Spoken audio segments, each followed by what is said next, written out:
चलिए बच्चों सेटल हो जाइए, करते हैं डिस्कशन शुरू।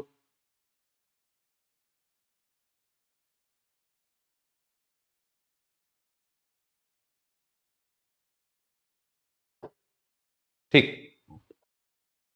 तो बच्चों मैं आपको बता रहा था कि अगर एक्सेलरेशन नहीं है, ठीक है, एक्सेलरेशन नहीं है तो आप m1g या m1 प्लस m2g या m1 plus m2 plus m3g लिख दीजिए।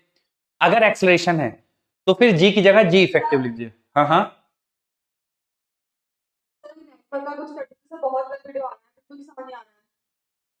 मेरे एंड से तो शायद नहीं होना चाहिए।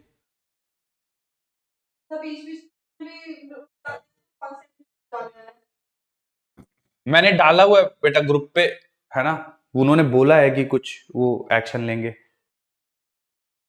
ठीक है सर। हाँ मैंने डाल दिया, मतलब अपने एंड से मैंने उनको इन्फॉर्म कर दिया है।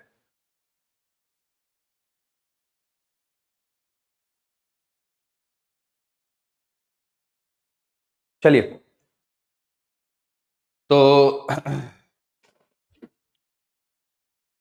बच्चों को सवाल लेते हैं, जिस जो मैंने आपको समझाया उसी पे बेस कुछ सवाल है। ये रहा, बोलिए बेटा।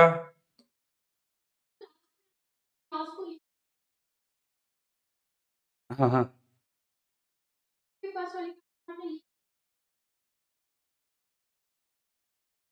ओके, ठीक है ठीक है।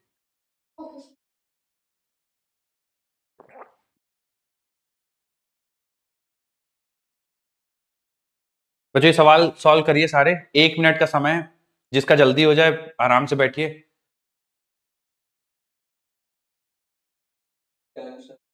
ठीक है।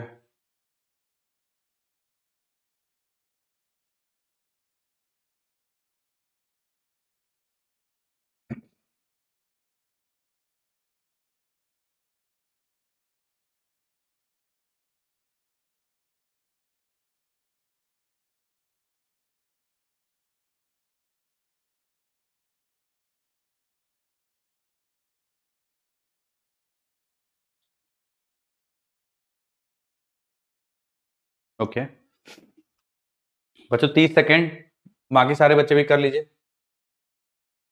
ऊपर ले जा रहे हैं एक बार और एक बार नीचे। हाँ हाँ, ठीक।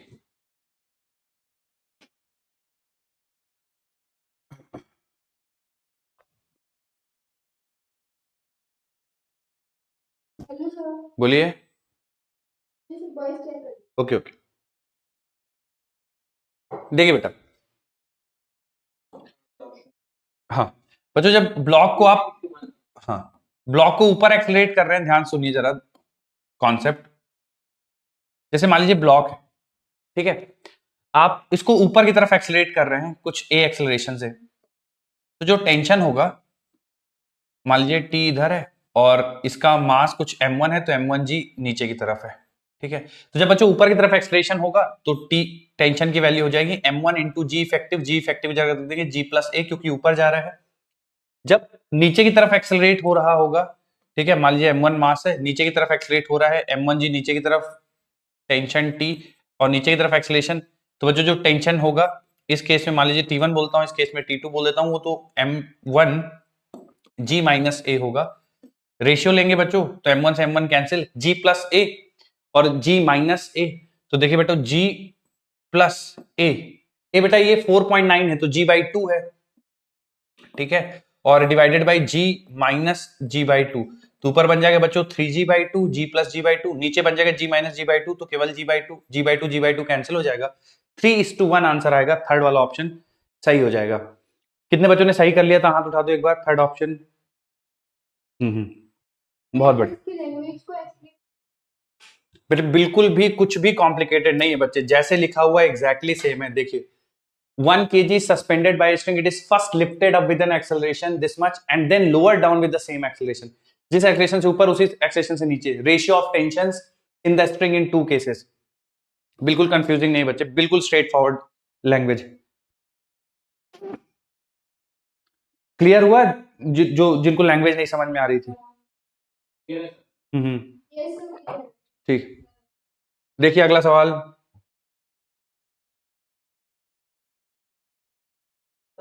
बोलिए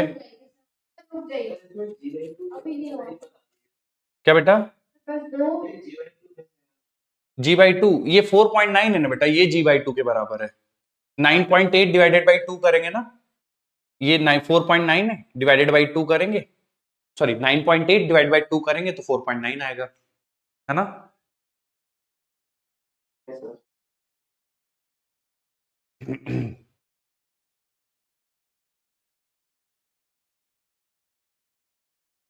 चलिए बच्चों, इसी से मिलता जुलता एक और सवाल,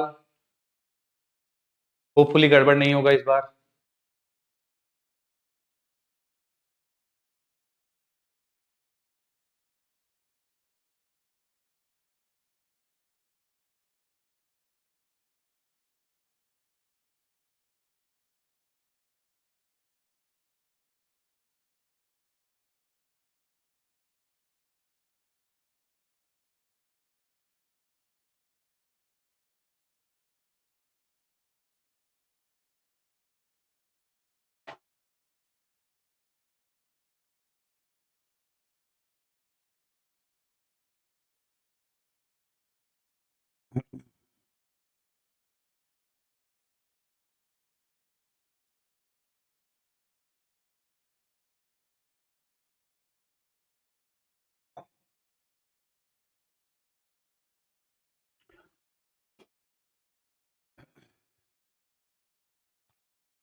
चलिए बच्चों देखिए जरा यहाँ पे, बोला गया कि इस पूरे सिस्टम को 2 मीटर पर सेकंड स्क्वायर से ऊपर ले जा रहे हैं, 2 मीटर पर सेकंड स्क्वायर से ऊपर ले जा रहे हैं, तो T1 की वैल्यू पूछी गई है। बच्चों क्या फॉर्मूला लगाएंगे आप T1 का, सीधे स्ट्रेट फॉरवर्ड T1 बराबर क्या लिखोगे आप, एक लाइन में करना है बच्चों, बोलिए। हाँ, एम एम इंटू जी इफेक्टिव, तो T1 चूंकि पूछा है बच्चों, तो T1 में केवल 10 केजी को इंक्लूड करेंगे या पूरी चीज को इंक्लूड कर लेंगे, पूरी चीज को इंक्लूड करेंगे, तो जो एम टोटल इंटू जी इफेक्टिव होगा ना बच्चों, तो एम टोटल बच्चों यहाँ पे 16 हो जाएगा, और जी इफेक्टिव जी प्लस है या जी माइनस है, प्लस होगा बेटा, तो 10 + 2 हो जाएगा, मेरी बात समझ में आ रही है, तो 16 × 12 होगा इसका, तो 32 2 3 192, फोर्थ ऑप्शन सही हो जाएगा इसका। कितने बच्चों ने निकाल लिया था फोर्थ ऑप्शन? बहुत बढ़िया। अब बच्चों इसमें आप बेसिक से भी जा सकते हैं, लेकिन चूंकि हमें पता है कि ऊपर जाने पे जी इफेक्टिव जुड़ जाता है, T1 की वैल्यू पूछी, इसको एक सिंगल ब्लॉक मान सकते हैं, तो आप ऐसे भी सॉल्व कर सकते हैं। ओके चलिए बच्चों अगली हेडिंग डालिए, स्प्रिंग बैलेंस, या एक एक सेकंड बच्चों, एक सवाल और कर लीजिए फिर स्प्रिंग बैलेंस करिएगा।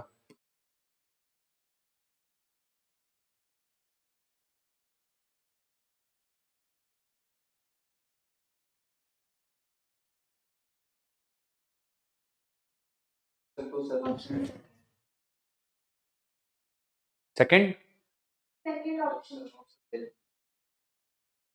तो बच्चों इसमें देखिए सिचुएशन ऐसी है कि लिफ्ट है, और ये लिफ्ट से कनेक्टेड ये केबल है ऐसे, ठीक है, और मान लेते हैं केबल में टेंशन T है, लिफ्ट का मास M है, और ये नीचे A एक्सेलरेशन से आ रही है, तो बच्चों टेंशन की वैल्यू हो जाएगी M इंटू जी इफेक्टिव, जी इफेक्टिव हो जाएगा G माइनस A, ठीक है, तो टेंशन हो जाएगा M times G minus A, second वाला ऑप्शन करेक्ट हो जाएगा। कितने बच्चों का आ गया था, हाथ उठा दो एक बार। सही था सर, वेरी गुड। चलिए अब हेडिंग डाल दी बच्चों, स्प्रिंग बैलेंस। हाँ हाँ, अरे मैंने गड़बड़ कर दिया बच्चों, एक सेकंड रुकिए, हाँ ऊपर जाना होगा, मैंने गड़बड़ लिखा था, ऊपर जाना होगा ना, एसेंड, डिसेंड का मतलब नीचे हो जाता है, हाँ, तो lift of mass m is ascending with an acceleration a which is less than g, the tension in the cable, तो बच्चों जुड़ जाएगा यार, ये m time g plus a, कोई ऑप्शन है क्या? हाँ भैया चौथा सही होगा बच्चों, I am so sorry, second गड़बड़ होगा, क्योंकि असेंड मतलब ऊपर जाना, बिल्कुल सही बात है, डिसेंड मतलब नीचे जाना, फोर्थ ऑप्शन सही होगा।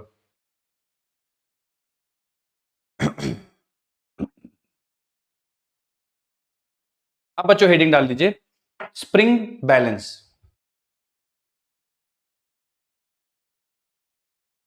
Spring balance.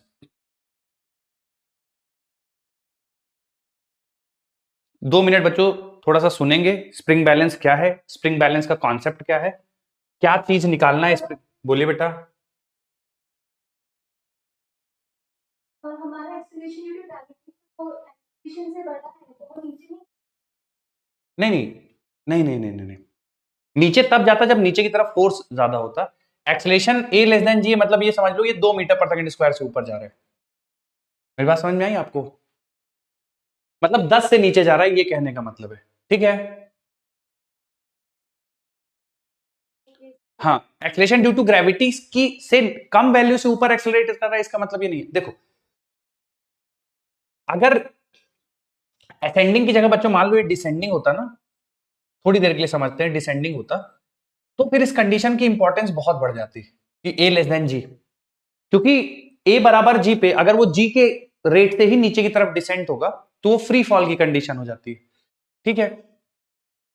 तो डिसेंडिंग होता तो इसका बहुत इंपॉर्टेंस हो जाता इस वाले स्टेटमेंट का, बट असेंडिंग में उतना ज्यादा इंपॉर्टेंस नहीं है कि ए लेस देन जी है, ए ग्रेटर देन जी है, उससे फर्क नहीं पड़ता। तो सर जो गिरता बॉडी जो गिरती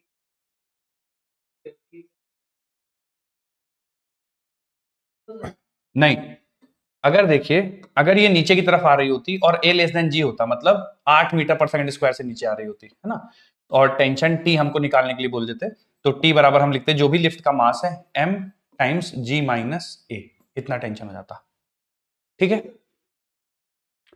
चलिए बच्चों हेडिंग डाल दिया सबने स्प्रिंग बैलेंस, डल गई बच्चों हेडिंग स्प्रिंग बैलेंस। स्प्रिंग बच्चों स्प्रिंग के बारे में नहीं पढ़ रहे हैं, स्प्रिंग बैलेंस के बारे में पढ़ रहे हैं। जैसे हम लोगों ने वेइंग मशीन पढ़ी थी, जब हम वेइंग मशीन पे खड़े हो जाते हैं तो बच्चों वेइंग मशीन क्या रीड करता है, कोई बच्चा बताना चाहेगा? वेइंग नॉर्मल की वैल्यू, मैंने आपको ये लिखवाया होगा शायद नोट बना के कोई पॉइंट लिखवाया होगा, नॉर्मल रीड करता, ध्यान रखिएगा। वैसे ही बेटा जो स्प्रिंग बैलेंस होती है, spring balance always reads tension in it, always reads tension in spring balance. बच्चों आपने कभी कोई एनकाउंटर हुआ हो जहां पे आपने स्प्रिंग बैलेंस देखा हो रियल लाइफ में, डे टू डे लाइफ में कहीं पे भी स्प्रिंग बैलेंस देखा है क्या आप लोगों ने?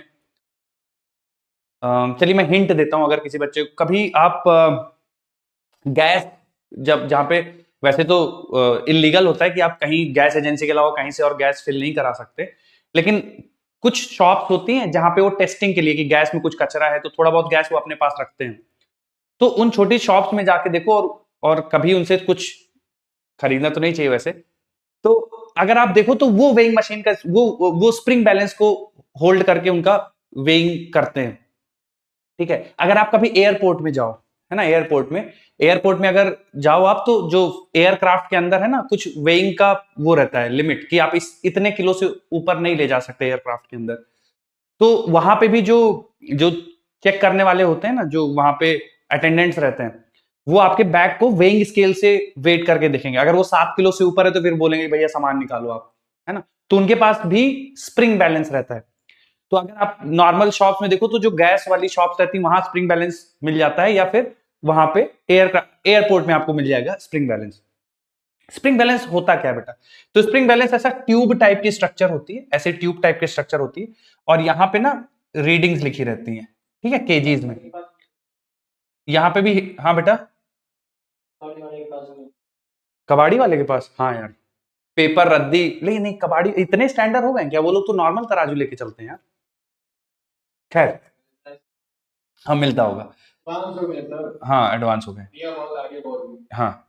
तो वेइंग स्केल बच्चों कुछ इस टाइप का दिखेगा, दो हुक रहेंगे, ठीक है, तो कई बार जैसे या तो जो तौलने वाला इंसान होगा या तो उसको होल्ड कर लेगा, पकड़ लेगा, है ना, या नहीं पकड़ेगा तो इसको सीलिंग से लटका देते हैं, ठीक है, ऐसे सीलिंग से लटका देंगे और यहाँ पे जिस चीज का भी वेट करना होगा वो यहाँ पे लटका देंगे, ठीक है, जैसे गैस हो गया या बैग हो गए तो यहाँ पे लटका देंगे, उसकी फिर रीडिंग आ जाती है। तो एक्चुअल में जो रीडिंग होती है वो स्प्रिंग बैलेंस का टेंशन होता है, तो स्प्रिंग बैलेंस में जो टेंशन होगा वही स्प्रिंग बैलेंस रीड करेगी। ठीक है, तो अब इसमें सर सवाल कैसे बनते हैं?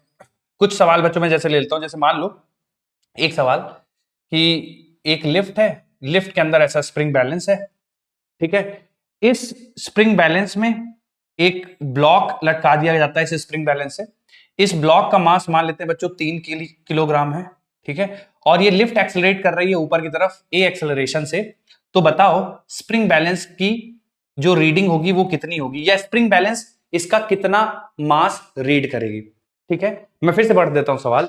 सवाल कह रहा है कि एक लिफ्ट है, उसमें स्प्रिंग बैलेंस है, अगर ये लिफ्ट ऊपर की तरफ एक्सेलरेट कर रही है तो reading of the spring balance क्या होगी, जो मास हम लोग हैंग कर रहे हैं वो 3 किलो का है।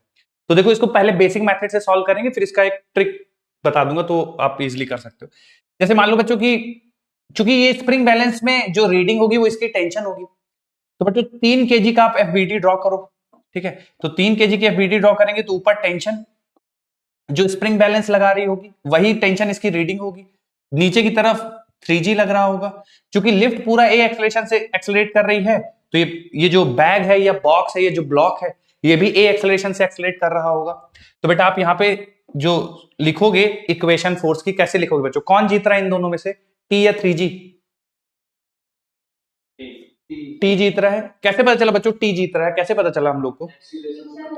एक्सेलरेशन ऊपर है, ठीक है, तो टी -3G के बच्चों 3G हार रहा है, नीचे की तरफ है ना, और नेट एक्सेलरेशन ऊपर है, ये हार है, तो T-3G नेट फोर्स हो गया, तो बराबर कितना लिख देंगे बोलिए बेटा? M इंटू ए। सही है।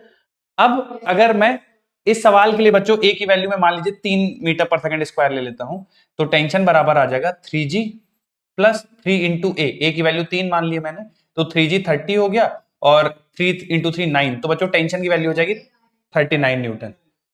तो ये वेइंग स्केल इसकी वैल्यू बताएगी 39 न्यूटन या 3.9 kg। क्या मेरी बात समझ में आई है बच्चों? ठीक, अगर यही लिफ्ट डिसेंड कर रही होती, मान लो ये लिफ्ट है, लिफ्ट के अंदर हमारा स्प्रिंग बैलेंस है, ठीक है, और मान लेते हैं कि वो जो बैग है ऐसा हैंग कर रहा है और ये ए एक्सेलरेशन से डिसेलरेट कर रही है, तो जो डिसेलरेशन के केस में आप फिर से इसकी फ्री बॉडी डायग्राम ड्रॉ करते, ये जो बॉक्स है इसकी फ्री बॉडी डायग्राम ड्रॉ करते, टेंशन फिर से ऊपर, 3G नीचे, बच्चों इस बार कौन जीत रहा होता अगर ये नीचे की तरफ एक्सेलरेट कर रहा है? 3G। तो क्या बेटा 3G माइनस टेंशन बराबर, सही है ना बेटा? तो यहां से टी की वैल्यू आ जाती 3G माइनस 3A। बोलिए सही है। मान लो ए की कुछ वैल्यू ले लेता, 2 ले लेता, 2 मीटर पर सेकंड स्क्वायर, तो बच्चों ये हो जाता 30 माइनस 6, क्या बच्चों 24 न्यूटन रीड करता। मेरी बात समझ में आ रही बच्चों, कैसे सॉल्व करेंगे आप स्प्रिंग बैलेंस के सवाल? अब इसको एक लाइन में भी कर सकते हैं, कैसे देखो, अगर ऊपर की तरफ एक्सेलरेशन हो तो टी बराबर लिख देना बच्चों m into ji effective, ji plus A हो जाएगा अगर ऊपर की तरफ एक्सेलरेशन है तो, और अगर नीचे की तरफ एक्सेलरेशन है तो टी बराबर कितना हो जाएगा बच्चों, m टाइम्स, बोले याद रहेगा? ठीक है, हेडिंग डाल दिया सबने, स्प्रिंग बैलेंस पहला पॉइंट लिख लिया, spring balance always reads tension in the spring.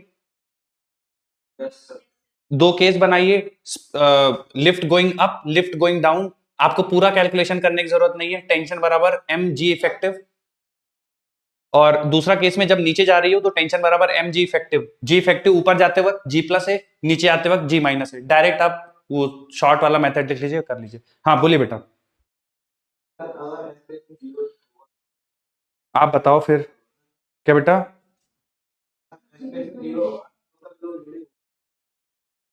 बिल्कुल बिल्कुल, और कांस्टेंट वेलोसिटी से ऊपर मूव कर रहा हो, कांस्टेंट वेलोसिटी से नीचे मूव कर रहा हो, फिर क्या होगा बेटा?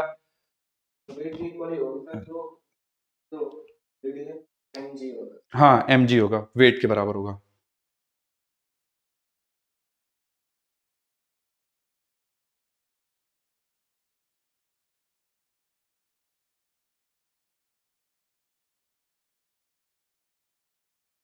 ठीक।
बोलिए। सर हमारी क्लास डिस्कनेक्ट हो गई, एक बार दोबारा बता दोगे? बताते हैं।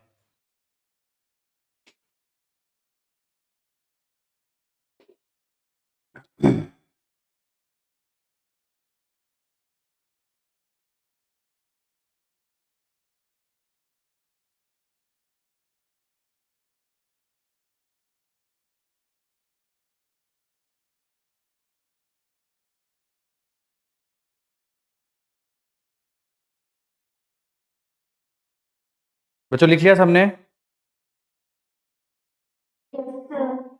Yes sir. ठीक है बच्चों, कुछ सवाल करेंगे इसी पे, फिर आगे डिस्कशन करेंगे। Hello sir. बोलिए बेटा। सर हमारी क्लास में मल्टीपल हो गए। हाँ देखिए, पहली चीज बच्चों, स्प्रिंग बैलेंस के बारे में हम लोग पढ़ रहे थे। ठीक है, तो स्प्रिंग बैलेंस में मैंने बताया आपको कॉन्सेप्ट कि हमेशा स्प्रिंग बैलेंस टेंशन रीड करेगी। ठीक है, स्प्रिंग बैलेंस में जितना टेंशन होगा वही रीड करेगी। तो मान लीजिए लिफ्ट ऊपर की तरफ जा रही है ना, ऊपर की तरफ एक्सेलरेट हो रही है, तो टेंशन जो आएगा स्प्रिंग में दैट विल बी mg+a, है ना। आप बेसिक मेथड से सॉल्व करना चाहते हो तो इसकी FBD बना दो। ऊपर की तरफ टेंशन, नीचे की तरफ 3g, ऊपर एक्सेलरेट हो रहा है तो ये जीत रहा है t-3g, है ना। देखो t-3g बराबर m × a, तो सॉल्व करोगे तो ये 3g + 3a, तो एक्चुअली g+a बन जाएगा। ठीक है, तो आपको ध्यान क्या रखना है, जब लिफ्ट ऊपर एक्सेलरेट हो तो टेंशन जो आएगा स्प्रिंग बैलेंस में वो होगा mg इफेक्टिव g+a। अगर लिफ्ट नीचे की तरफ एक्सेलरेट हो रही हो तो जो टेंशन आएगा वो mg-a। ठीक है, m × g इफेक्टिव, जब नीचे की तरफ एक्सेलरेट होगा तो g-a आएगा।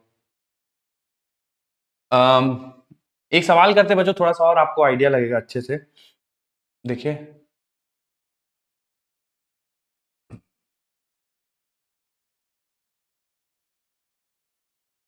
तो बैक साइड करना क्या है?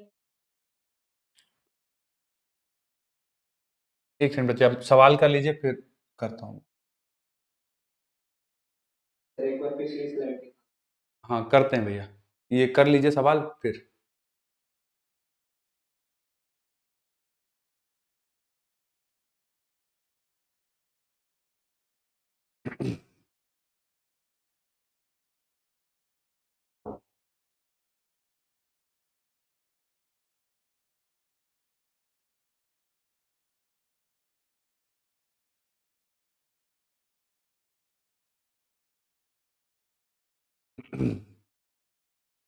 Sir option first. Okay, first option. First option है,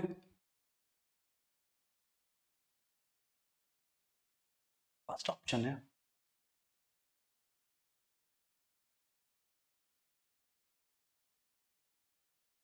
भैया तुम लोग फर्स्ट कैसे बता रहे हो, मेरे को समझ नहीं आ रहा है। बच्चों अगर लिफ्ट स्टेशनरी है तो 49 न्यूटन रीड कर रही है। If the lift moves downward with an acceleration of 5 metre per second square, तो बच्चों सबसे पहला ऑप्शन जो आपको काटना चाहिए वो तो यही होगा। अब मुझे बता दो कि 49 न्यूटन से ज्यादा रीड करेगी या 49 न्यूटन से कम रीड करेगी, यही बता दो। कम करेगी बच्चों, तो ये दोनों तो बिल्कुल आपको हटा देना चाहिए, या 24 होगा या 15 होगा। तो जब नीचे की तरफ बच्चों एक्सेलरेट होता है तो मैंने आपको बताया था जैसे स्प्रिंग बैलेंस है। ठीक है, नीचे की तरफ अगर लिफ्ट एक्सेलरेट हो रही है तो T बराबर m × g इफेक्टिव होगा। और g इफेक्टिव कितना हो जाएगा बच्चों, g -a। -a कब लिखेंगे, जब नीचे की तरफ हो रहा होगा बच्चे, राइट, डाउनवर्ड। तो m की वैल्यू हमें नहीं पता, लेकिन हमें ये पता है कि 49 न्यूटन रीड कर रही है, यानी W बराबर mg, तो m मतलब ये जो वैल्यू बच्चों ये 49 है, बोलिए सही है। Yes. और g की वैल्यू कुछ बताया नहीं है, मैं बाय डिफॉल्ट g की वैल्यू 9.8 ले लेता हूं, ठीक है। तो ये 49, तो m की वैल्यू आ जाएगी बच्चों 49 डिवाइडेड बाय 9.8, ठीक है। तो 49 डिवाइड बाय 9.8, और 9.8 माइनस a की वैल्यू बच्चों कितना 5, सही है। तो 49 डिवाइड बाय 9.8 मल्टीप्लाई कितना कर लेंगे बच्चों, 9.8 में से 5 जाएगा, कितना बचेगा 4.8, है ना। 4.8. अच्छा 49 दुनिया 98 होता है बच्चों, है ना। मतलब ये लगभग लगभग 2 मान सकते हैं क्या इसको, ऑलमोस्ट। 49 होता तो बच्चों ये डायरेक्टली 2 बन जाता, तो अच्छा 49 तो है ही, बिल्कुल सही बात है, जरूरत ही नहीं असम्पशन की, है ना। तो 49 ऊपर है, तो 49 1, 49 2, डेसिमल हटा दो बच्चों, ये 24 एग्जैक्ट आ जाएगा, ठीक है। 24 न्यूटन सेकंड ऑप्शन हो जाएगा। बोलिए क्लियर है सबको, ठीक। भैया सोनीपत पाठशाला, हाँ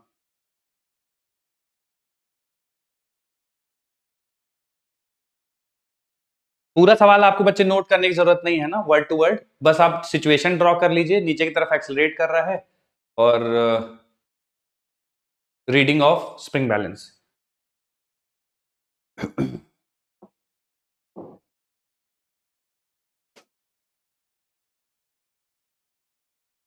ठीक, सोनीपत पाठशाला,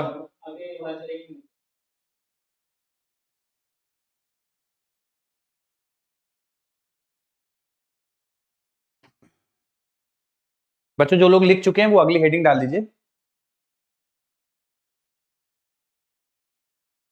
spring balance in series, spring balance in series.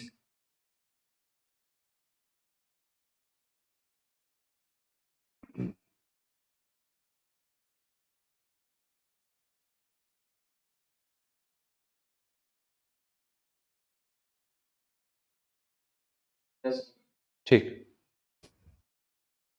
चलिए सोनीपत पाठशाला भैया आप लोग नहीं लिख पाए थे, लिख लीजिए जो भी है, मैंने समझा दिया था आपको। ये लाइन लिखनी बहुत इंपॉर्टेंट है कि ये हमेशा टेंशन रीड करती है स्प्रिंग बैलेंस, और पूरा बहुत ज्यादा आप डिटेल मत लिखिए, बस ये लिख लीजिए कि लिफ्ट ऊपर की तरफ एक्सेलरेट हो तो effective reading M G plus A हो जाएगा, और नीचे की तरफ एक्सेलरेट हो तो effective reading M G minus A हो जाएगा। अब बच्चों अगला केस जो हम लोग डिस्कशन करने वाले हैं वो series arrangement of spring balance, मतलब कि अगर स्प्रिंग बैलेंस को सीरीज में कनेक्ट कर दे, दो स्प्रिंग बैलेंस को, तो क्या सिचुएशन होगी, देखते हैं। सीरीज अरेंजमेंट का मतलब जो ये होता है, जैसे मान लीजिए ये लिफ्ट है, ठीक है, और आपने दो स्प्रिंग बैलेंस को कनेक्ट कर रखा है, लिफ्ट में कनेक्ट कर रखा हो बच्चों, या सीलिंग से कनेक्ट कर रखा हो, तो मान लीजिए एक आपका ऐसा है,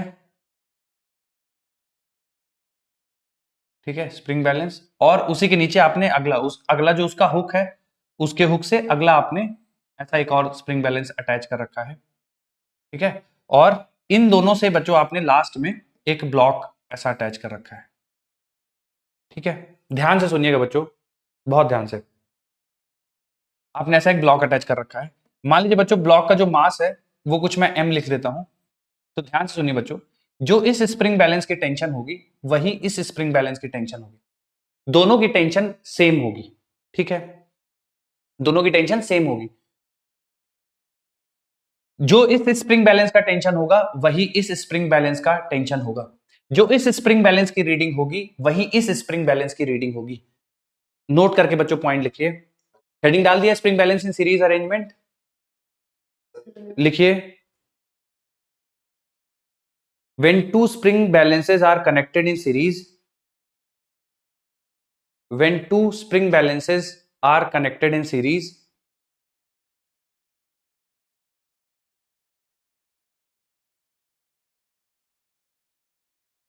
रिपीट करना।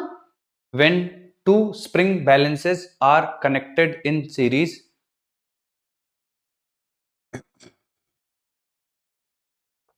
when two spring balances are connected in series,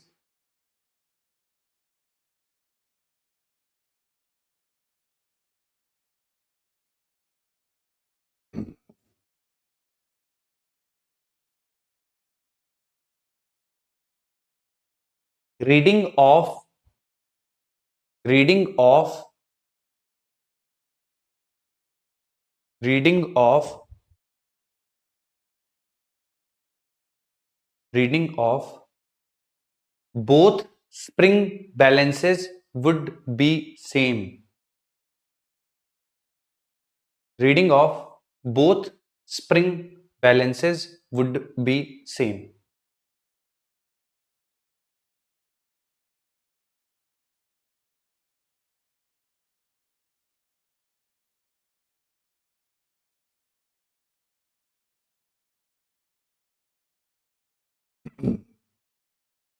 अब बच्चों मैं 3 केसेस आपको लिखवाता हूं, आप तीनों के आंसर फटाफट से बोल देना। मान लीजिए बच्चों ये लिफ्ट है, ऊपर की तरफ एक्सेलरेट कर रही है, तो हर एक स्प्रिंग बैलेंस की रीडिंग क्या होगी? अगर ये लिफ्ट ऊपर की तरफ ए एक्सेलेरेशन से एक्सेलरेट कर रही है तो हर स्प्रिंग बैलेंस की m इंटू जी इफेक्टिव, तो जी इफेक्टिव बच्चों इस केस में g प्लस ए हो जाएगा, सही है ना? दूसरा केस, अगर ये लिफ्ट नीचे की तरफ एक्सेलरेट कर रही हो फिर बच्चों t बराबर g माइनस ए। अगर बच्चों एक्सेलरेशन 0 हो फिर बोलिए सही है। अगर बच्चों नीचे की तरफ जा रही हो विद कांस्टेंट वेलोसिटी फिर mg होगा। अगर ऊपर की तरफ जा रही हो विद कांस्टेंट वेलोसिटी फिर अगर एक्सेलरेट नहीं हो रहा है बच्चों तो वही वेट शो करेगा जो ब्लॉक का वेट है, ऊपर की तरफ mg प्लस है, नीचे की तरफ mg माइनस है। बोले क्लियर है सबको? सीरीज में कनेक्टेड रहेंगे दोनों टेंशन सेम या अलग अलग?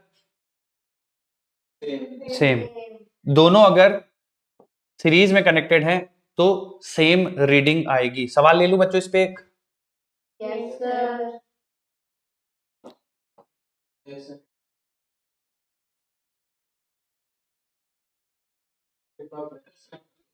हाँ हाँ करते हैं। आप ये सवाल का आंसर कर दीजिए फटाक से, फिर पीछे वाली स्लाइड ले जाते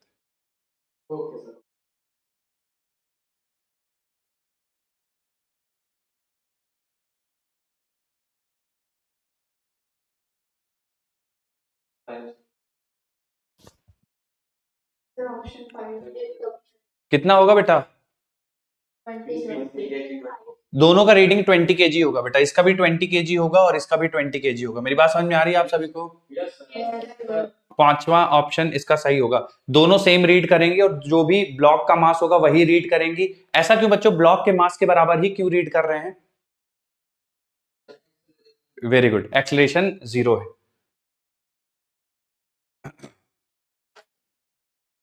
अगला बच्चों हेडिंग डाल लीजिए जो लोग लिख चुके हैं, parallel arrangement of spring balance. Parallel, हाँ हाँ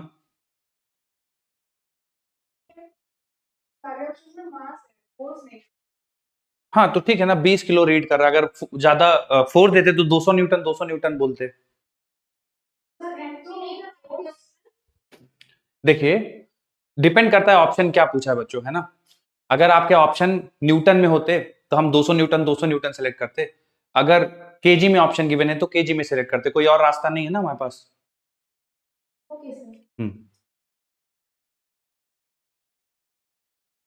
बच्चों जिन लोगों ने लिख लिया है वो पैरेलल अरेंजमेंट हेडिंग डाल देना, parallel arrangement of spring balance.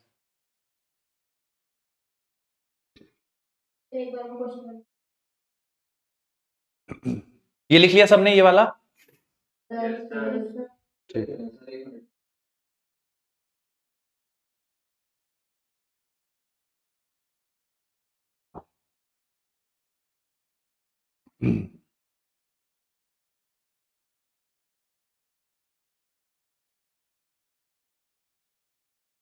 बच्चों इस समय ब्रेक में आप लोग क्या ब्रेकफास्ट करते हैं, मतलब कुछ क्या खाते हैं जनरली? फ्रूट्स खाते हैं?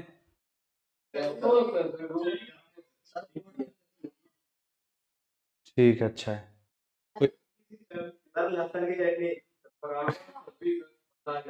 हाँ ठीक, और फिर लंच में क्या करते हैं? अब कितना खाते हो पराठे? 10-12 पराठे ले आते हो क्या? घर वालों का पूरा खाना अपने पास? कितने पराठे? 100 रुपए। घूमते हो? ठीक।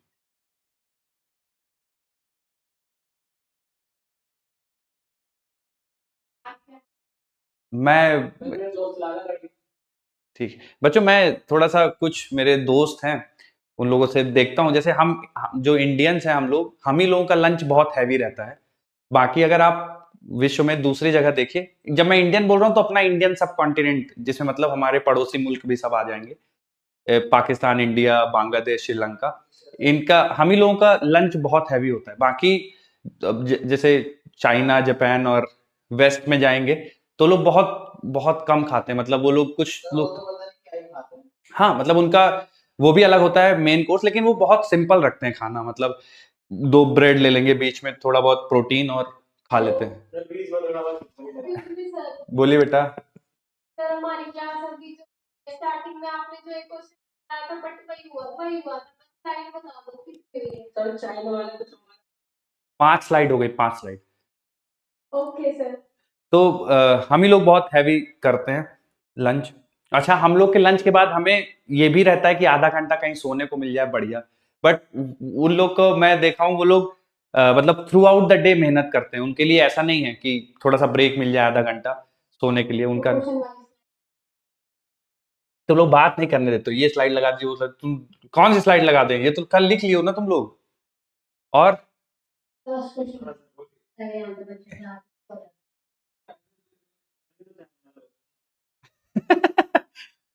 और भी यार, मतलब ये मैं बता रहा हूँ, हम लोगों का ही है बहुत लंच हैवी रहता है, बाकी सबका थोड़ा हल्का फुल्का रहता है, वो लोग खा पी के। सर कहीं की बात भी देश में गए हैं। हाँ, आपने ये बताया आप क्या खाते हो? मैं अभी जैसे तुम लोग की क्लास के बीच में मैं कॉफी पी लिया था, और अभी तुम लोग की क्लास खत्म होगी तो प्रॉपर लंच करूंगा, और जैसे तुम लोग करते हो वही मैं भी करूंगा, खा के मैं थोड़ी देर सोऊंगा। सर बताइए पाकिस्तान में तो सराहते ही है। क्या बेटा? पाकिस्तान में तो सराहते ही है, वो खाते थे। नहीं नहीं, ऐसा नहीं, वो सब मीडिया है यार, सब लोग बहुत आराम से। चलिए, तो 20 किलो बच्चों रीड करेगा। पैरेलल अरेंजमेंट आप लोग को सिखा रहा था, तो थोड़ा सा पैरेलल अरेंजमेंट बात करते हैं, फिर वापस आएंगे। एक सेकंड मुझे देखने दो। हाँ मैंने तो भैया, आप लोग खाइए पीजिए भैया, आप लोग भी। ये लीजिए अगला सवाल। तो पढ़ रहे हैं कोचिंग वाले दे देंगे हमें कॉपी। कोचिंग वाले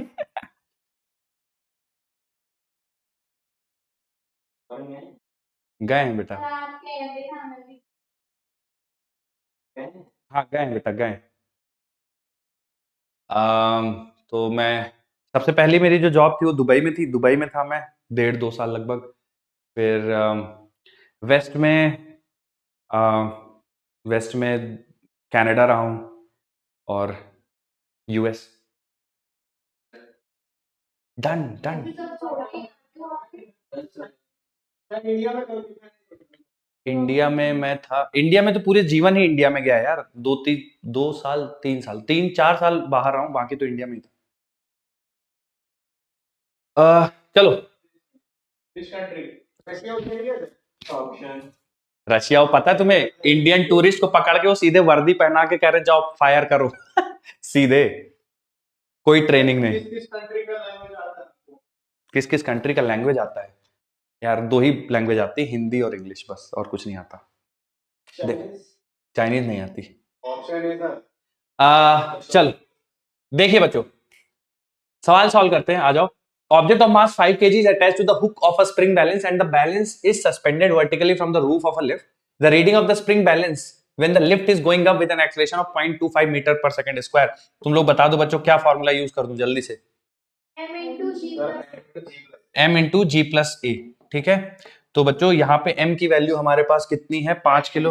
हाँ, और g की वैल्यू हमारे पास 10 है, और 0.25। तो बच्चों ये हो जाएगा 50 इंटू 10.25, है ना बच्चों? तो कितना होगा? 50.51.25। पहला ऑप्शन करेक्ट हो जाएगा, सही है। yes sir। कितने बच्चों का आ गया था? हाथ उठाओ। Very good. एक सेकंड बच्चों। हाँ,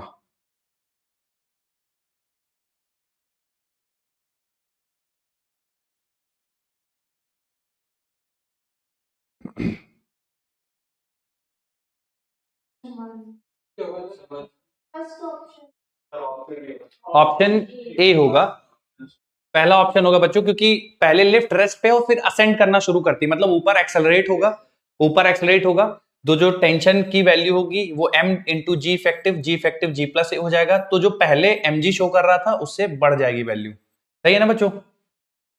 पीछे कर दो। 3 लाइनें लिखी हैं, जल्दी से लिखा करो बच्चों, तुम लोग कैसे डॉक्टर बनोगे? अच्छी हैंड राइटिंग लिखने वाले डॉक्टर नहीं होते हैं, राइट? अच्छा बच्चों, ये तो क्यों क्यों होता है ऐसा कि डॉक्टर्स की हैंड राइटिंग थोड़ा खराब हो जाती है? तुम लोग किसी सीनियर से बात किए हो, क्यों होता है ऐसा? हाँ,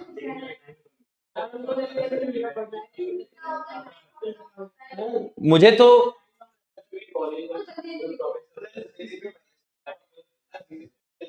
मुझे मुझे ऐसा लगता था पहले कि यार जानबूझ के लिखते हैं कि इन्हीं का फार्मासिस्ट पढ़ पाए, बस और कोई ना पढ़ पाए। सच में होता है क्या?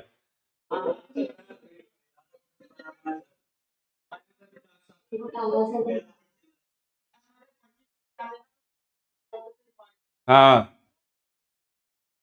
मैंने एक एक डॉक्टर देखे हैं जो बहुत बहुत सक्सेसफुल हैं, और वो बहुत मतलब अच्छे से लिखते हैं, मतलब उनकी हैंड राइटिंग हम लोग भी पढ़ लेते हैं, जब मैं भी पढ़ लेता हूँ तो हाँ, एक एक ही डॉक्टर लेकिन मुझे मिले हैं जो मेरे, मैं भूल गया हूँ बेटा, जो जिनका नाम मुझे याद है वो बहुत गंदी हैंड राइटिंग से लिखते हैं, मतलब वो ऐसा लगता है कि वो लाइन ही खींच दिए हैं, लेकिन उनका कंपाउंडर समझ जाता है क्या लिख दिए हैं, वो समझ जाता है।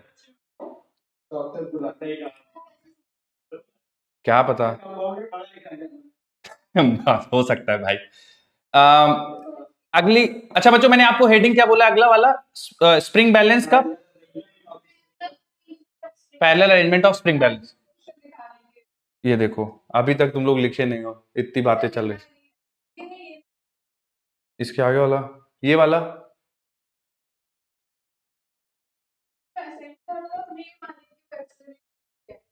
राइट, उसका रीजन मैं आपको बताता हूं क्यों। देखिए, बोला है mass is hanging on a spring balance which is kept in a lift, lift ascends, lift में रखा हुआ है, जो सेंस बन रहा है बेटा पढ़ने के बाद कि लिफ्ट में सिस्टम रखा हुआ है और फिर लिफ्ट ऊपर जाती है ना? A block is placed in a lift and lift ascends. Option 4 देखिए। A change depending on its velocity. देखिए बेटा, वेलोसिटी से कोई फर्क नहीं पड़ता, आप मेरी बात समझिए, केवल और केवल एक्सेलरेशन से फर्क पड़ता है, ठीक है? वेलोसिटी से कोई फर्क नहीं पड़ता, लेकिन इन्होंने बोला a change depending on its velocity. Velocity का मतलब जैसे कि वो 2 मीटर पर सेकेंड से जा रहा है तो अलग रीडिंग होगी, 4 से जा रहा है तो अलग रीडिंग होगी, 8 से जा रहा है तो अलग रीडिंग होगी। इसका कहने का मतलब ये है, कांस्टेंट है वेरिएबल नहीं है। नहीं नहीं नहीं नहीं। चलिए बच्चों, अच्छा पैरेलल अरेंजमेंट में देखिए क्या होता है। पैरेलल अरेंजमेंट में ये होगा कि जितने भी आप स्प्रिंग बैलेंस लगा देंगे, लोड इक्वली उन स्प्रिंग बैलेंसेस में डिवाइड हो जाएगा। जैसे मैं एक समझाने के लिए आपको केस लेता हूं, मान लीजिए बच्चों, एक ये ब्लॉक है, ठीक है? आपने इसमें 2 स्प्रिंग बैलेंस कनेक्ट कर दिए हैं, 2 या 3 जितना भी आप कनेक्ट करना चाहो, मान लो आपने 3 स्प्रिंग बैलेंस कनेक्ट कर दिए हैं, ठीक है?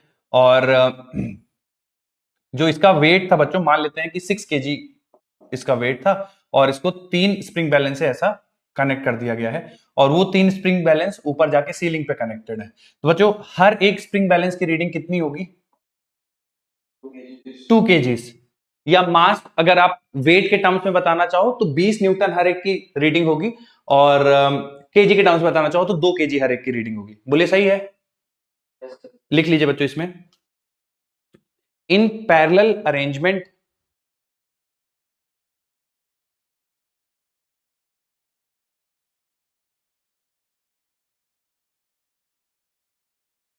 load gets in parallel arrangement, load gets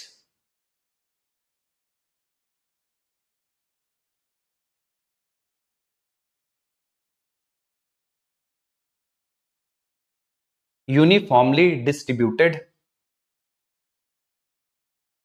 load gets uniformly distributed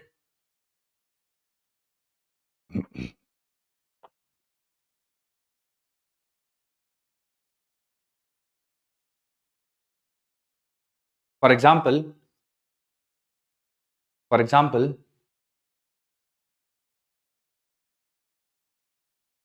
in the case shown, for example, in the case shown,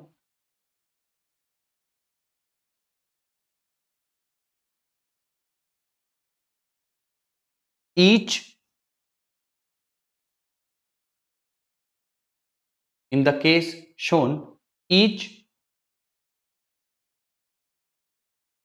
spring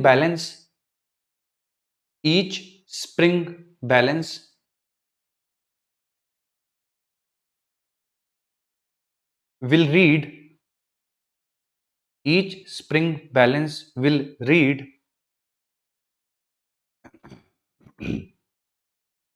2 kg. Each spring balance will read 2 kg.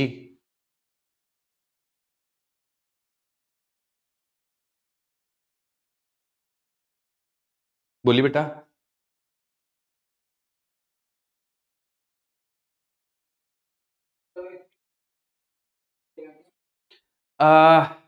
वो देखिए बेटा, बिल्कुल अलग सिनेरियो है ना. हम जब ये स्प्रिंग बैलेंस मान रहे हैं तो ऐसा मान रहे हैं कि तीनों आइडेंटिकल हैं. ठीक है. हाँ,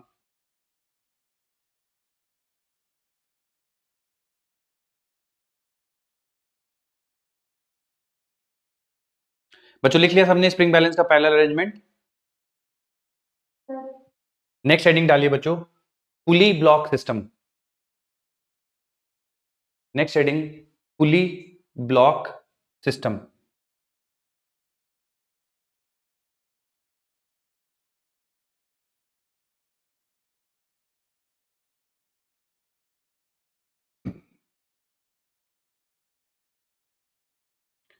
अब बच्चों थोड़ी देर समझेंगे पूरा कॉन्सेप्ट, फिर मैं आपको कुछ पॉइंट्स लिखवाऊंगा, इंपॉर्टेंट पॉइंट्स जो आपको दिमाग में रखने. बच्चों आपने रियल लाइफ में पुली देखी होगी, शायद देखी है रियल लाइफ में पुली कैसे दिखती है. ठीक है. अगर किसी ने नहीं देखी है तो सबसे क्लासिकल एग्जांपल होता है गांव में जो बीच में कुआं होता है ना, तो कुएं में, अब पता नहीं आप लोग शायद उस एज में बिलोंग करते हैं, लेकिन कुएं में वो जो घिरनी होती है, जो उसी वही पुली है बच्चों. वो रोप जाती है ऊपर और फिर पानी निकालते हैं उससे, है ना. ठीक है. तो उसका अगर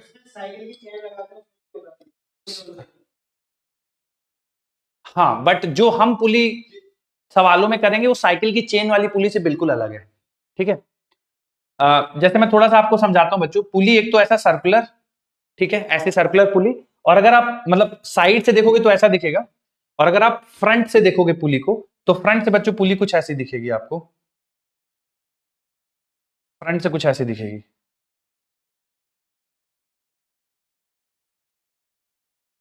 ऐसी सिचुएशन रहेगी फ्रंट से. ठीक है बच्चों. और फिर यहां से ऊपर से रोप गुजरती है. आप लोग रिलेट कर पा रहे हो जो मैं आपको कह रहा हूं, है ना. ऐसे रोप गुजरती है फिर इसके ऊपर से, है ना. फिर जैसे जैसे आप पानी खींचते हो तो रोप के साथ वो पुली भी रोटेट करती है ना. रिलेट कर पा रहे हो आप सारे. ठीक है. अब बच्चों जो पुली हम लोग अपने सवालों में देखने वाले हैं, मतलब अभी, उस पुली में और जो हमारी रियल लाइफ वाली पुली है उनमें थोड़ा अंतर है. क्या अंतर है? पहला जो अंतर है बच्चों, कि जो हम पुली देखेंगे, जो हम पुली पढ़ रहे होंगे बच्चों, वो मासलेस होगी. ठीक है. मासलेस होगी, फ्रिक्शनलेस होगी. मासलेस और फ्रिक्शनलेस का क्या मतलब हुआ? देखो, मासलेस तो बच्चों समझ में आ गया कि इस पुली के पास कुछ भी मास नहीं होगा खुद का. दूसरी चीज, फ्रिक्शन नहीं होगी. फ्रिक्शन नहीं होगी उसका क्या मतलब बच्चों? फ्रिक्शन नहीं होगी मतलब ये जो रोप है ना, ये पुली को अपने साथ रोटेट नहीं करेगी. जैसे मान लो ये मेरा हाथ, ये पुली है और ये रोप उसके ऊपर स्लाइड कर रही है. रियल लाइफ सिचुएशन में क्या होता है, जैसे जैसे आप रोप खींचते हो ना, तो पुली भी रोप के साथ ऐसे ऐसे घूमती है. इस वाले प्रॉब्लम्स में क्या होगा, जो हम सिचुएशन पढ़ेंगे उनमें क्या होगा कि रोप ऐसी है, पुली ऐसी है. ऐसे रोप स्लाइड करेगी और पुली को पता भी नहीं चलेगा, तो पुली रोटेट नहीं करेगी.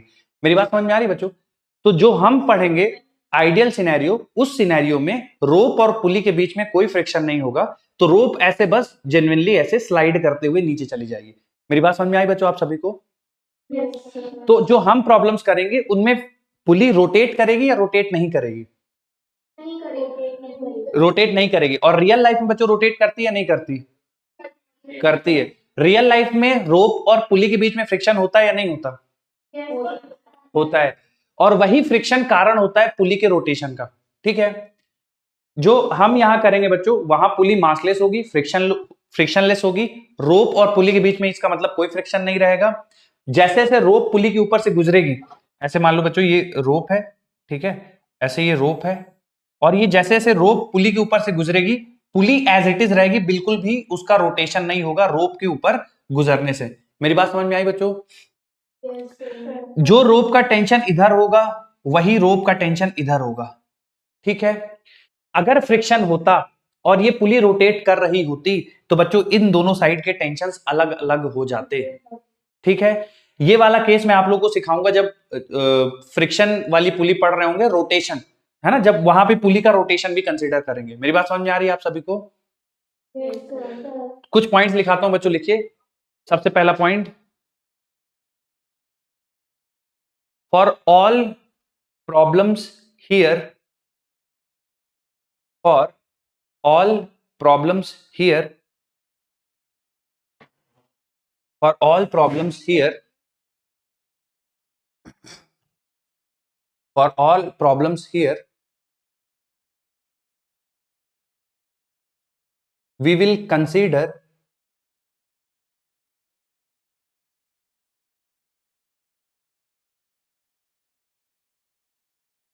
pulley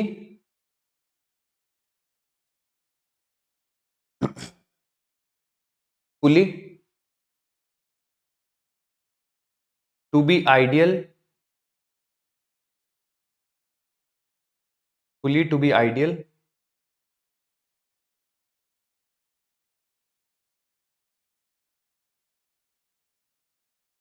which means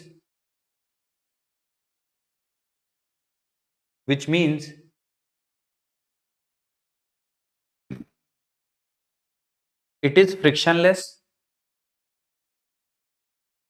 which means it is frictionless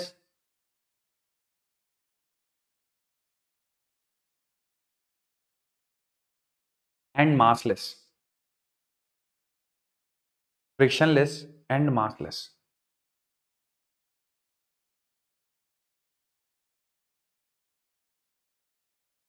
लिख लिया बेटा?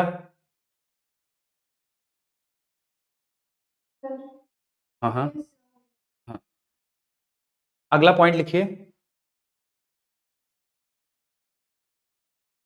आइडियल पुली,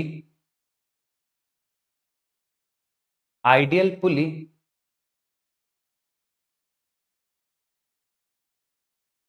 won't change, फिर से बोल रहा हूं बच्चों, ideal pulley will not change, ideal pulley will not change tension in the rope, ideal pulley will not change tension in the rope।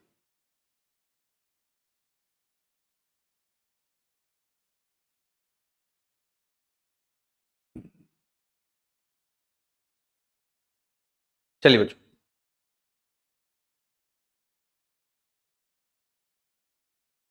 मैं जो पॉइंट्स बोर्ड पे लिखे हुए हैं एक एक करके मैं पढ़ देता हूं आपके लिए, लिखवा दिए मैंने सारे। ठीक है, मैं बस पढ़ देता हूं इन पॉइंट्स को। पहला पॉइंट बच्चों बोला है ideal pulley is considered to be massless and frictionless, बता दिया मैंने आपको। दूसरा पॉइंट बोला है बच्चों ideal string is massless and inextensible. क्या बच्चों आप ये ऑलरेडी जानते हो कि आइडियल स्ट्रिंग इनएक्सटेंसिबल और मासलेस होती है? ओके, सॉरी बच्चों। हाँ, तो आइडियल स्ट्रिंग मासलेस होती है और इनएक्सटेंसिबल होती है। लास्ट वाला पॉइंट बच्चों देखिए, a pulley may change the direction of force in the string but not the tension. तो जो टेंशन बच्चों इधर होगा वही टेंशन इधर होगा, बस डायरेक्शन चेंज हो सकती है बच्चों, है ना। जैसे इस केस में तो नहीं है कि दोनों केसेस में डाउनवर्ड है, बट आप, मैं कुछ केसेस कराऊंगा वहां पे आपको दिखेगा कि पुली फोर्स की डायरेक्शन चेंज कर देती है, तो मैग्नीट्यूड नहीं चेंज कर पाएगा, मतलब दोनों सेम रहेगा मैग्नीट्यूड, डायरेक्शन चेंज हो सकता है। ठीक है, चलिए आगे बढ़ते हैं बच्चों। अब कुछ केसेस करेंगे हम लोग पुली के। ठीक है, केस नंबर 1, बहुत ही आसान केस बच्चों, एक सिंपल पुली है, पुली के दोनों थ्रेड पे, दोनों एंड पे मासेस कनेक्टेड है, ठीक है, और आपसे पूछा गया टेंशन बता दो। तो बच्चों एक चीज बताओ कि ये सिस्टम में एक्सेलरेशन होगा या सिस्टम में एक्सेलरेशन नहीं होगा? दोनों साइड ब्लॉक्स सेम है, नहीं होगा। क्यों बच्चों? क्योंकि देखो इधर टेंशन लग रहा होगा तो इधर mg लग जाएगा, बोलो सही है, और इधर भी mg लगेगा, है ना? तो दोनों साइड से पुलिंग फोर्स बराबर है, तो कोई भी एक्सेलरेशन नहीं होगा। तो इस वाले केस में बच्चों नेट एक्सेलरेशन 0 होगा। बच्चों अगर मैं टेंशन इन द थ्रेड पूछूं कि बताओ बेटा टेंशन कितना होगा थ्रेड में, mg के बराबर होगा, बिल्कुल सही है। और अगर मैं बच्चों आपसे पूछ दूं कि ये बताओ ये जो पुली है, ये सीलिंग से जो कनेक्शन हो रहा है पुली और सीलिंग का, इस रॉड या इस वायर में टेंशन बता दो कितना होगा? 2T होगा, 2T होगा। हाँ, तो टी डैश की वैल्यू बच्चों आएगी वो हमेशा 2t के बराबर होगी, that is in this case it is 2mg। मेरी बात समझ में आई है बच्चों सबको? अब ये 2t कैसे आया इस पे मैं थोड़ा चर्चा करूंगा, आप सारे बोर्ड पे देखिए ध्यान से, सारे बच्चे ध्यान से देखिएगा, कुछ आपको रिजल्ट भी लिखवाऊंगा। बच्चों ये पुली का फ्री बॉडी डायग्राम है क्योंकि हमें टी डैश निकालना है, ठीक है। तो देखो क्या क्या फोर्सेस लग रहे हैं पुली के ऊपर, ध्यान से देखिए बच्चों सारे। एक तो ऊपर की तरफ जो सीलिंग से अटैच्ड है रोप, वो इस पे ऊपर की तरफ मान लेते हैं टी डैश लगा रही है, ठीक है। नीचे इधर एक रोप है, ये नीचे की तरफ टी लगा रही है, और इधर भी बच्चों एक रोप है, ये नीचे की तरफ टी लगा रही है। आगे बढ़ने से पहले बताओ मुझे फ्री बॉडी डायग्राम क्लियर है क्या तुम लोग को पुली का? ठीक। अब बच्चों वैसे तो इस सवाल में पुली एक्सेलरेट नहीं कर रही है, पुली का एक्सेलरेशन 0 है, क्यों? क्योंकि बाउंड है, ऊपर सीलिंग से बंधी हुई है। तो इस वाले केस में एक्सेलरेशन 0 है, ठीक है। अगर मान लो बच्चों एक्सेलरेशन 0 ना होता, पुली एक्सेलरेट कर रही होती, उस केस में देखिए, मान लेते हैं बच्चों पुली का एक्सेलरेशन नॉन जीरो है और पुली ऊपर की तरफ एक्सेलरेट कर रही है। एक समझाने के लिए लेते हैं, तो बच्चों अगर पुली ऊपर की तरफ एक्सेलरेट कर रही है तो कौन जीत रहा होगा? टी डैश जीत रहे होंगे या टी जीत रहे होंगे? T dash. तो बच्चों ऐसा लिखना चाहिए ना, टी डैश माइनस 2t बराबर mass of pulley into acceleration of pulley. बोलिए सही लिखा है बच्चों? अब इस सवाल में देखिए एक्सेलरेशन ऑफ पुली 0 है, बोलिए। अगर मान लीजिए बच्चों एक्सेलरेशन 0 ना होता, उस केस में भी देखिए आइडियल जो पुली होती है, ध्यान से सुनिएगा बच्चों, आइडियल पुली का हमेशा मास कितना होता है बेटा? 0। तो इस बात से डिपेंड नहीं करता है कि पुली एक्सेलरेट कर रही है या नहीं एक्सेलरेट कर रही है, क्योंकि mass of pulley is always 0, इसलिए बच्चों टी डैश की वैल्यू 2t के बराबर हो जाएगी। मेरी बात समझ में आ रही है? ठीक है। अगर बच्चों आपका जो पुली है, अगर पुली के पास मास होता, ठीक है, मास होता और एक्सेलरेशन 0 होता, तब भी ये ट्रू हो जाता, मानते हो? क्योंकि ये 0 हो जाता। फिर अगर मास नॉन जीरो है और एक्सेलरेशन भी नॉन जीरो है तो बच्चों आप ये चीज बोल नहीं पाएंगे। क्लियर है आप सभी को? तो अगर आइडियल पुली है तो हमेशा टी डैश बराबर 2t होगा, ठीक है। अब आपके केस में ज्यादातर सवाल, आप मान लो 100 में से लगभग लगभग 100 सवाल ऐसे ही आएंगे जहां पर पुली क्या होगी बच्चों? आइडियल होगी। तो जैसे ही पुली आइडियल देखो, दोनों साइड के टेंशन का सम होगा ऊपर वाला टेंशन। बोलो याद रहेगा? नोट कर लीजिए। फ्री बॉडी डायग्राम पुली का बनाइए, पूरा ये कैलकुलेशन लिखिए और थ्योरेटिकल पॉइंट मैं लिखवाऊंगा आपको। जो कुछ भी आपको बोर्ड में दिख रहा है लिख लीजिए, फिर थ्योरेटिकल पॉइंट्स मैं लिखवाता हूं।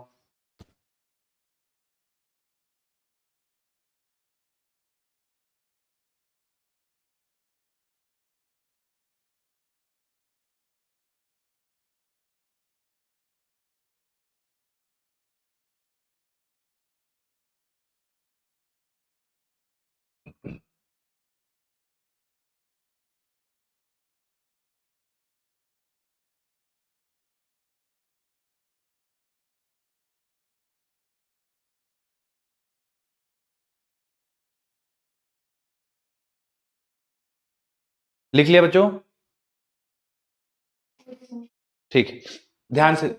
हाँ, अब लिखिए बच्चों कुछ थ्योरेटिकल पॉइंट नोट बना के। पहला point, for ideal pulley, for ideal pulley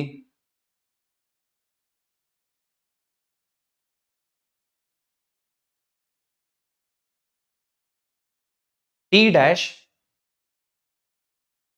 for ideal pulley T dash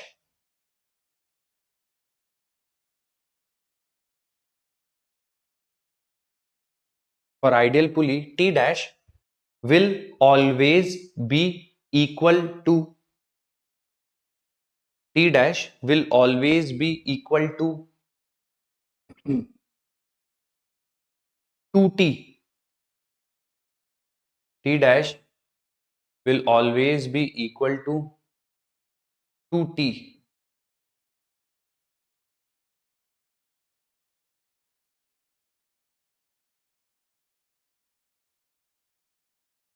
T dash will always be equal to 2T.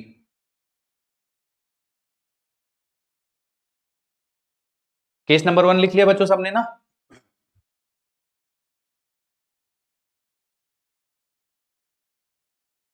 बच्चों ये सबने नोट कर लिया है? जो थ्योरेटिकल पॉइंट मैंने एक लिखवाया कि T dash will always be equal to 2T for ideal pulley, सबने लिख लिया वो भी? चलिए केस नंबर 2 डालिए बच्चों। केस नंबर 2, जितने पॉसिबल केसेस होंगे पुली ब्लॉक सिस्टम के सारे हम लोग करने वाले हैं। Case number 2। अब बच्चों इसमें देखिए दोनों तरफ के जो मासेस हैं वो अलग अलग हो गए हैं, और जैसा मैंने डायग्राम ड्रॉ किया है उस डायग्राम से तुमको क्या लगता है कि किसका मास ज्यादा होगा? M1 greater than M2। तो बच्चों ये केस 2 है जहां पे M1 M2 से बड़ा है। ठीक है, पहले मैं बच्चों बिल्कुल बेसिक से सॉल्व करूंगा, क्योंकि कोई भी ऐसी नई चीज नहीं सीखने वाले हैं, जो हम लोग ऑलरेडी पढ़ के आए वही होगा। तो आप मेरे साथ लिखते चलो, फिर लास्ट में कुछ आपको रिजल्ट बताऊंगा और कुछ याद करने के तरीके बताऊंगा, तो फिर वो डिस्कशन करेंगे। खैर अभी बच्चों मैं देखिए M1 की फ्री बॉडी डायग्राम ड्रॉ कर रहा हूं, आप भी फटाफट से M1 की फ्री बॉडी डायग्राम ड्रॉ करिए, M2 की फ्री बॉडी डायग्राम ड्रॉ करिए, और मुझे बता दो बच्चों M1 पे ऊपर की तरफ कौन सा फोर्स लग रहा होगा? ऊपर की तरफ M1 पे टेंशन। बच्चों दोनों साइड के टेंशन अलग अलग या सेम? सेम होगा या अलग अलग बेटा? सेम होगा। अच्छा टेंशन सेम, उसके कारण क्या क्या है बेटा? कारण क्या क्या है?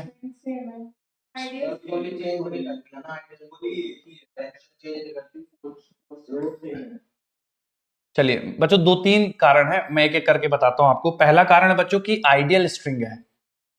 अगर बच्चों आइडियल स्ट्रिंग ना होती, स्ट्रिंग के पास मास होता, तो क्या हर पॉइंट पे टेंशन चेंज होता? बोलिए यस।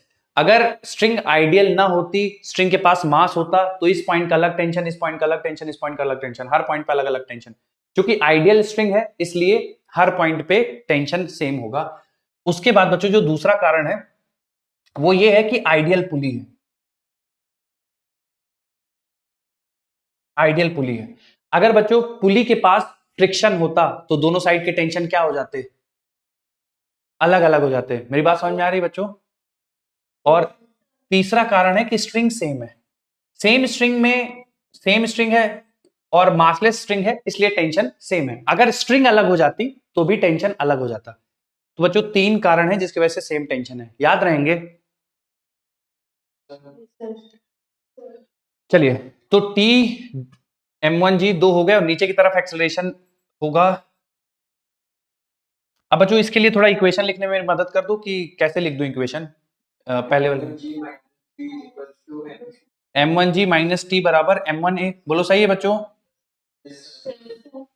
M2 पे ऊपर की तरफ टेंशन, नीचे की तरफ ग्रेविटी, और एक्सेलरेशन ऊपर की तरफ। बच्चों इस बार कौन जीतेगा? T माइनस M2G बराबर M2A। अच्छा बच्चों एक्सेलरेशन सेम होगा दोनों ब्लॉक का, अलग अलग एक्सेलरेशन। कारण कारण हाँ, कारण क्या है इसका?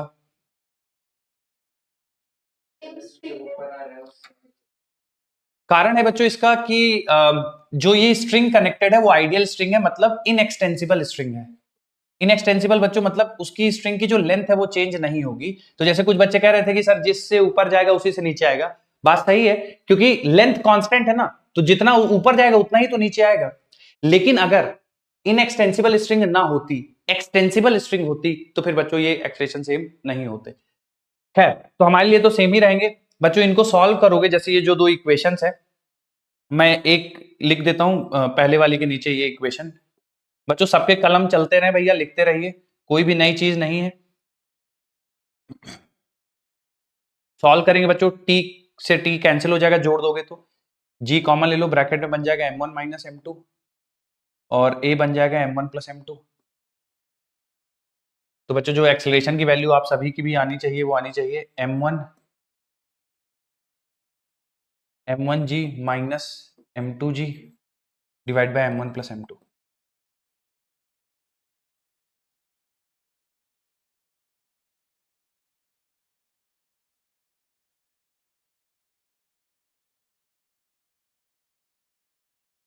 बच्चों एक्सेलरेशन तक लिख लेना, तो यहीं तक रुक जाना, इसके बाद हम लोग थोड़ा सा डिस्कशन करेंगे फिर आगे बढ़ेंगे।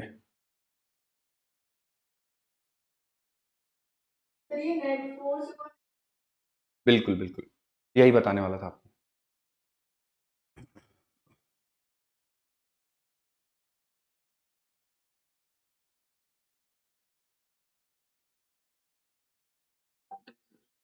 हो गया बच्चों सबका?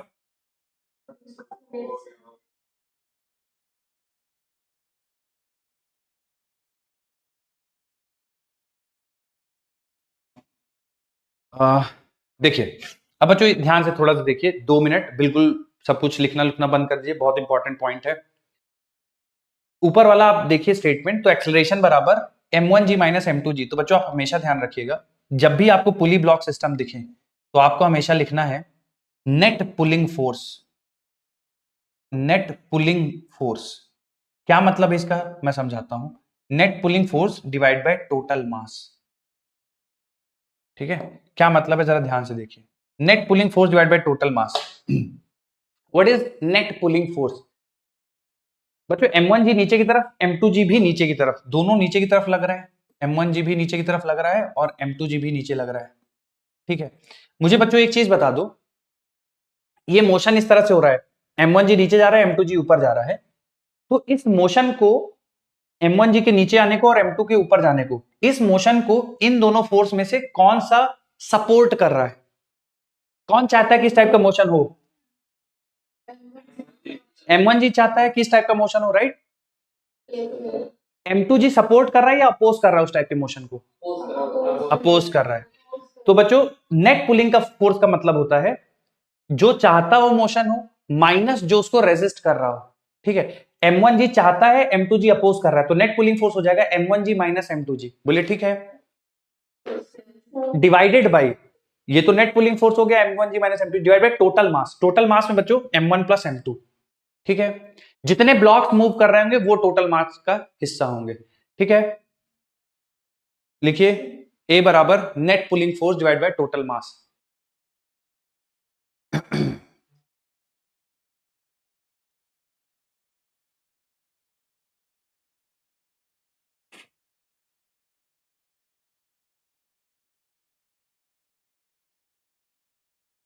ठीक ठीक। अब बच्चों थोड़ा, हाँ हाँ लिखिए लिखिए।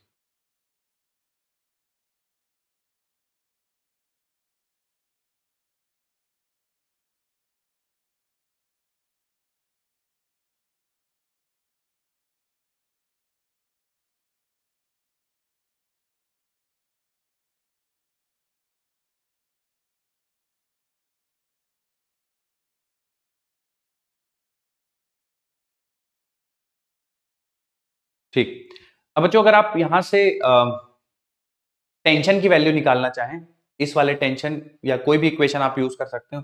आप पहली इक्वेशन यूज कर सकते हैं, दूसरी इक्वेशन, तो मान लीजिए मैं दूसरी इक्वेशन यूज करके टेंशन की वैल्यू निकालना चाहूं, तो टेंशन बराबर हो जाएगा m2 ब्रैकेट के अंदर आ जाएगा बच्चों g प्लस ए। बोलिए ठीक है। तो बच्चों आप क्या करिए, हर सवाल जो मेरे हिसाब से आए आप उसमें क्या करिए, तुरंत एक्सेलरेशन निकालिए, net pulling force divide by mass total. और अगर जैसे इस वाले ब्लॉक के लिए मुझे लिखना है तो जरा ध्यान से देखिए, इस ब्लॉक का एक्सेलरेशन ऊपर है, तो टेंशन बराबर बच्चों आप लिखोगे m2 इंटू जी इफेक्टिव। जी इफेक्टिव बच्चों g प्लस ए हो जाएगा। मेरी बात समझ में आ रही है आपको? तो एक बार एक्सेलरेशन आ गया, तो जैसे आप उस ब्लॉक के लिए कंसीडर कर रहे हैं जो ऊपर जा रहा है, तो उसका टेंशन हो जाएगा m2 इंटू जी इफेक्टिव, क्योंकि जी इफेक्टिव बच्चों यहाँ पे चूंकि ऊपर की तरफ जा रहा है तो g प्लस ए हो जाएगा। थोड़ा बहुत याद आ रहा है ये? Yes, sir. अगर इसके लिए लिखते बच्चों m1 के लिए लिखते तो टेंशन क्या लिखते फिर? M1 G minus A. m1 into G minus A, याद रहेगा? Yes, sir.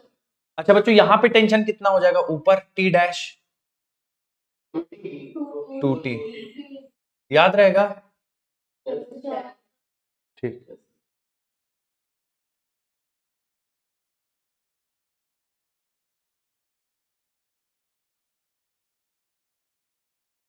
बच्चों एक बार मुझे ना ये इस वाले या कोई भी आप मान लो इस वाले को यूज करके मुझे फाइनल टेंशन की वैल्यू बताओगे क्या एक बार? इसको पूरा सॉल्व करके कितना आती है फाइनल टेंशन की वैल्यू? 2m1 plus m.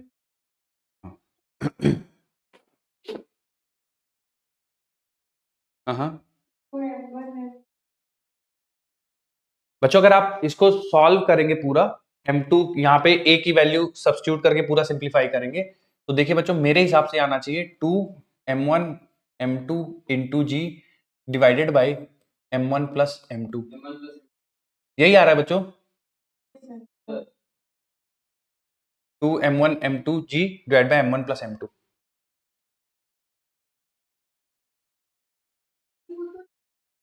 नहीं नहीं नहीं नहीं, सेम आएगा बेटा, टेंशन सेम है। ये देखो उसके कारण भी मैंने आपको दिए, टेंशन सेम है। आप इससे निकालो या इससे निकालो, दोनों से सेम आएगा। अगर सेम नहीं आ रहा है इसका मतलब आपने कुछ गड़बड़ करी है। बिल्कुल बिल्कुल सेम आएगा। तो बच्चों टेंशन की वैल्यू लिख लीजिएगा 2m1 m2 divide by m1 plus m2 into G, और t डैश जो हो जाएगा यानी सीलिंग और पुली के बीच का टेंशन जो होगा वो 2t हो जाएगा। तो बच्चों 4m1 m2 divide by m1 plus m2 into G, बिल्कुल। टी डैश की वैल्यू बच्चों लिख लीजिएगा 4m1 into m2 G divide by m1 plus m2। अब बच्चों सवाल करेंगे इस पे जो अभी तक पढ़ा है समझा है।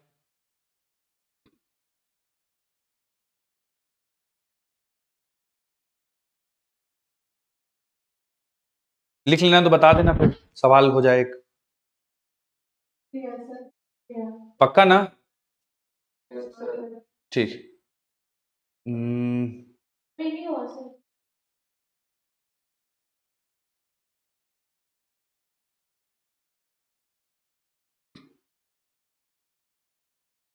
तो ये लिखना है बच्चों, ये रिजल्ट, उसके बाद टेंशन का रिजल्ट, उसके बाद टी डैश का रिजल्ट। हम्म।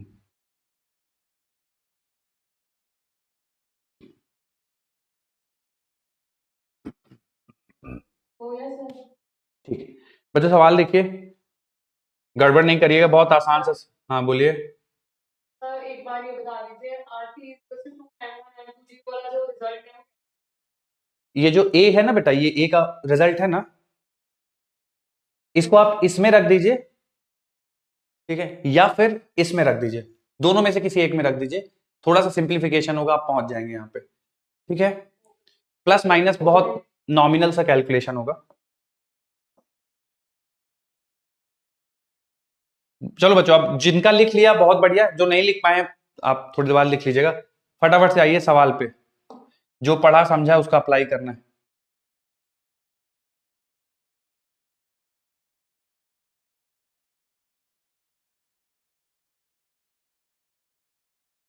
एक्सलेशन बताना है, टेंशन बताना है, टी डैश बताना है।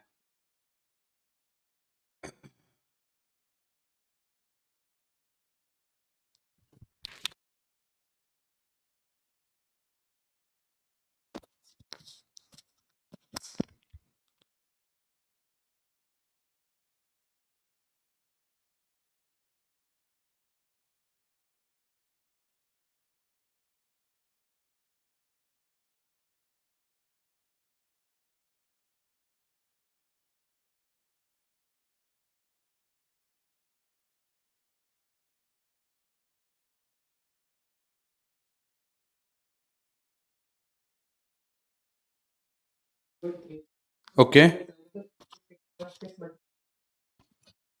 ठीक। चलो बच्चों, एक्सेलरेशन निकालने के लिए बच्चों आपने कौन सा, ठीक, एक्सेलरेशन निकालने के लिए कौन सा फॉर्मूला यूज किया बच्चों आपने?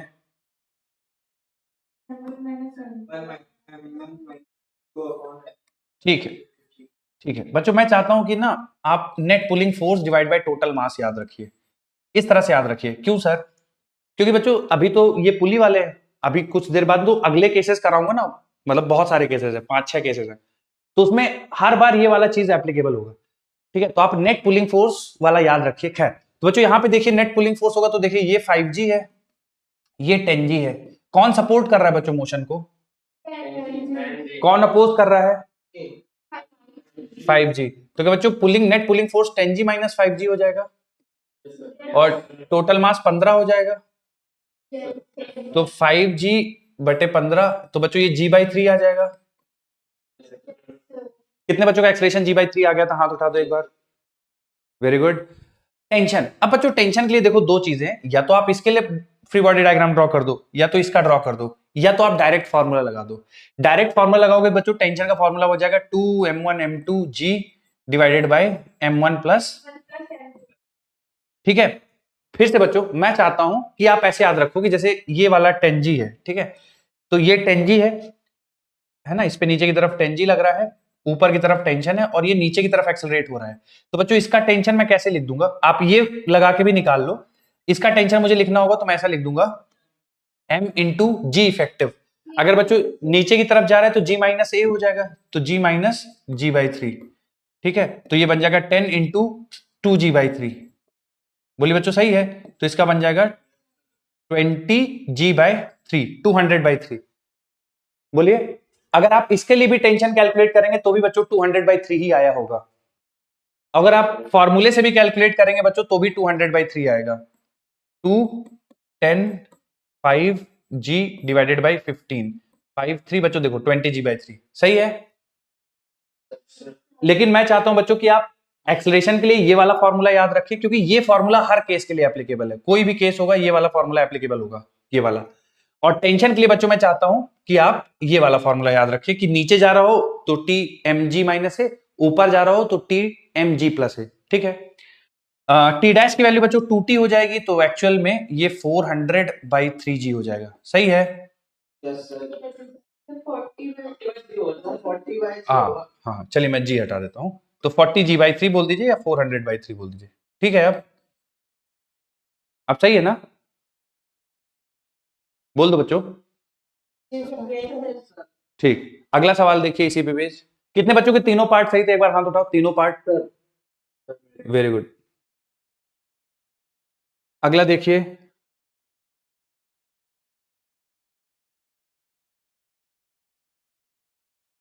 तो बच्चों आपको तीनों केस में ना एक्सेलरेशन बताना है, मतलब आपको सबसे पहले एक्सेलरेशन ऑफ ए बताना है, फिर एक्सेलरेशन ऑफ बी बताना है, फिर एक्सेलरेशन ऑफ सी बताना है।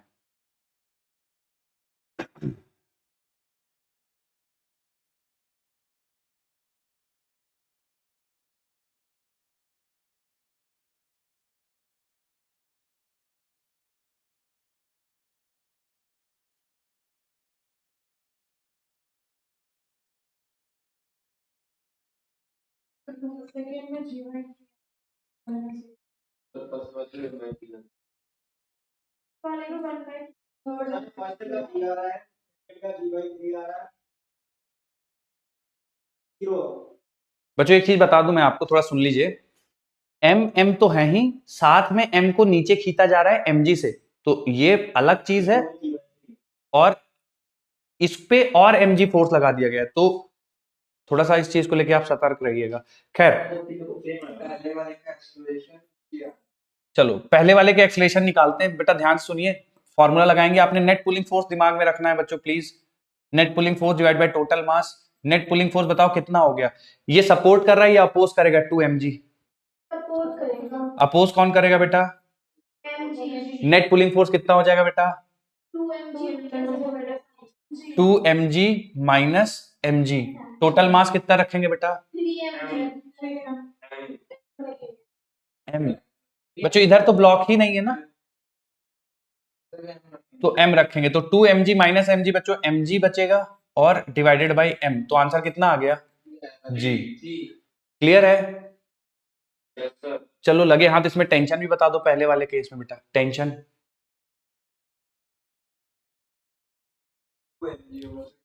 टेंशन 2mg होगा बच्चों। देखो यहाँ पे जो टेंशन वही, यहाँ पे टेंशन वही, यहाँ पे टेंशन, तो यहाँ पे टेंशन कितना है बेटा? 2mg से खींच रहे हो ना, तो क्या वही वही चीज, तो वही थ्रेड तो है यस सर। नहीं? फिर भी आपको लग रहा है कि यार थोड़ा नहीं मजा आ रहा, तो देखो बच्चों ये ऊपर जी से जा रहा होगा, इसको अगर निकाला ना बेटा जी, तो ये ऊपर जी से जा रहा होगा। बोलिए, नहीं क्लिक हो रहा? आप लोगों ने देखिए एक्सलेशन निकाला ना बेटा, जी आ रहा है तो ऊपर की तरफ ये जी से जा रहा होगा ना। तो बेटा इसमें अगर मुझे टेंशन निकालनी हो तो मैं कौन सा फॉर्मूला यूज करूंगा? टी बराबर एम प्लस एम इंटू जी इफेक्टिव। तो चूंकि ऊपर जा रहा है तो बेटा एम जी प्लस ए लिखना चाहिए, ए की वैल्यू भी जी है, तो बच्चों फिर यहां से भी 2mg आ रहा है, 2mg। तो इधर भी ऐसे भी सोच सकते हो, या फिर आप इसका निकाल के 2mg। अच्छा ये बताओ बच्चों कितने बच्चों का एक्सीलरेशन जी आया था पहले वाले केस में? हाथ उठाओ, आ जाओ। Case number 2, net pulling force upon total mass, बता दो answer. Case number 2, okay. P/3 तो बच्चों नेट पुलिंग फोर्स यहाँ पे कितना होगा?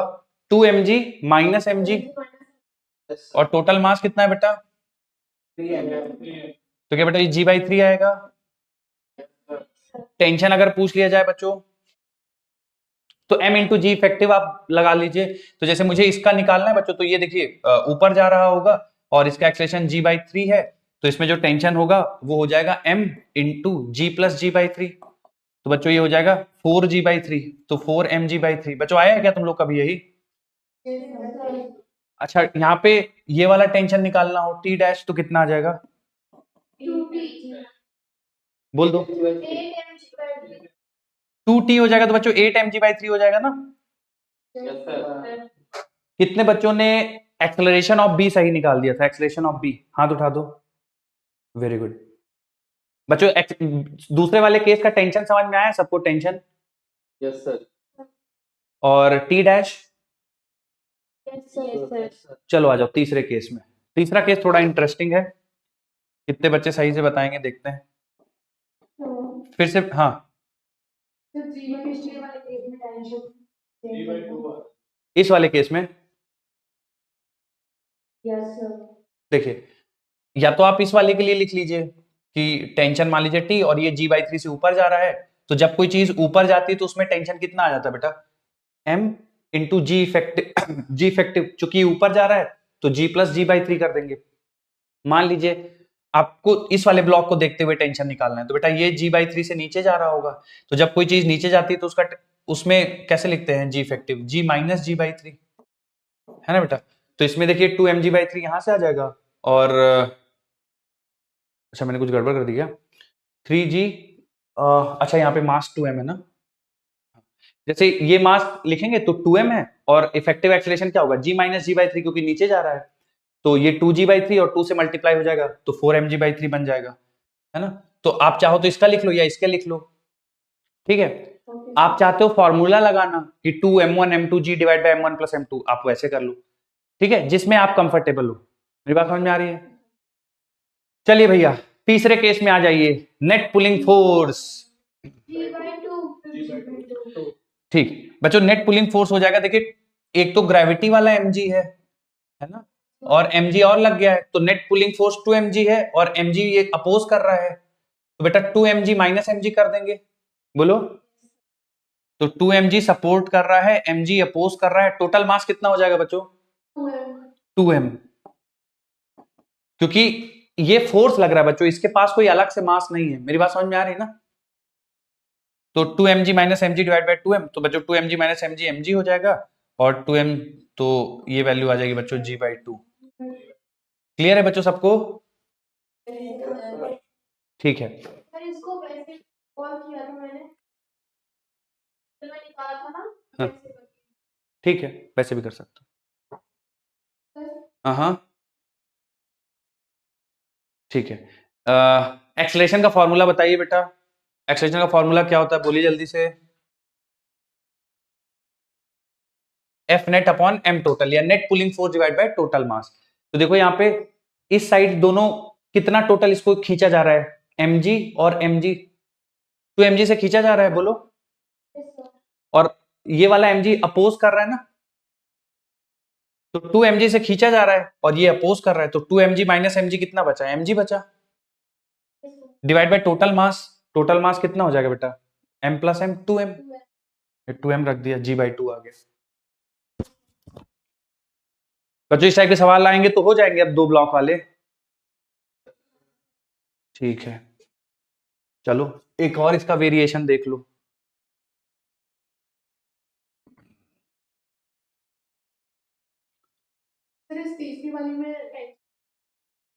तीसरे वाले में टेंशन निकालना है, तो इस वाले को देख लो तुम, ये जो लेफ्ट वाला है, ठीक है, तो ये m है और g/2 एक्सेलरेशन है, तो ये g/2 से ऊपर जा रहा है और हमें टेंशन निकालना है।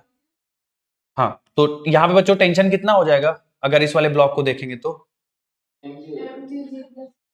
m into g plus g/2, 3mg/2 होगा बेटा टेंशन। और ये वाला कितना हो जाएगा फिर, ये वाला t डैश 3mg हो जाएगा, एब्सोल्युटली।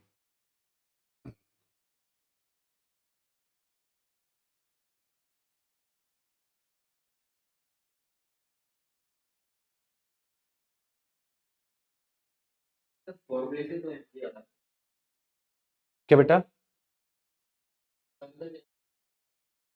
हाँ, उसका कारण ये है कि जो वो फॉर्मूला था ना, उसमें जो फोर्स आ रहा था केवल ब्लॉक्स की वजह से आ रहा था, ठीक है। यहां पे देखिए एडिशनल फोर्स लग गया है, मेरे पास समझ, बिना ब्लॉक के फोर्स आ गया है, ठीक है, एक्सटर्नल एजेंट, तो फिर वो गड़बड़ हो जाएगा। मेरी बात समझ में आ रही है? इसीलिए बच्चों मैं कह रहा हूं आपको कि 2 चीजें याद रखिए, एक्सेलरेशन के लिए आपको net pulling force divide by mass total याद होना चाहिए, टेंशन के लिए आप m इंटू जी इफेक्टिव करो। मेरी बात समझ में आ रही है बच्चों आप सभी को? चलिए एक और बच्चों, 2 ब्लॉक सिस्टम का एक और केस होता है, ठीक है, वो भी मैं आपके साथ डिस्कशन करता हूं, जरा ध्यान से सुनिए। कभी कभार ऐसा होगा सवालों में कि एक तरफ तो एक ही ब्लॉक लगाएगा लेकिन दूसरी तरफ 2 ब्लॉक लगा देगा, ठीक है। थोड़ा इसमें इन्होंने T1 T2 बहुत ज्यादा दिखा दिया है, अगर मैं थोड़ा सा इसको सिंप्लीफाइड वे में आपको शो करूं तो कुछ ऐसी सिचुएशन होगी, ठीक है।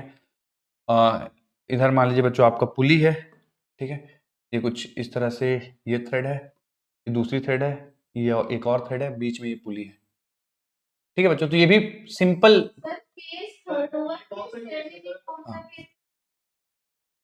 सातवां केस है, लेकिन हम लोग उसी को तीसरे वाले केस में पढ़ लेंगे, ठीक है।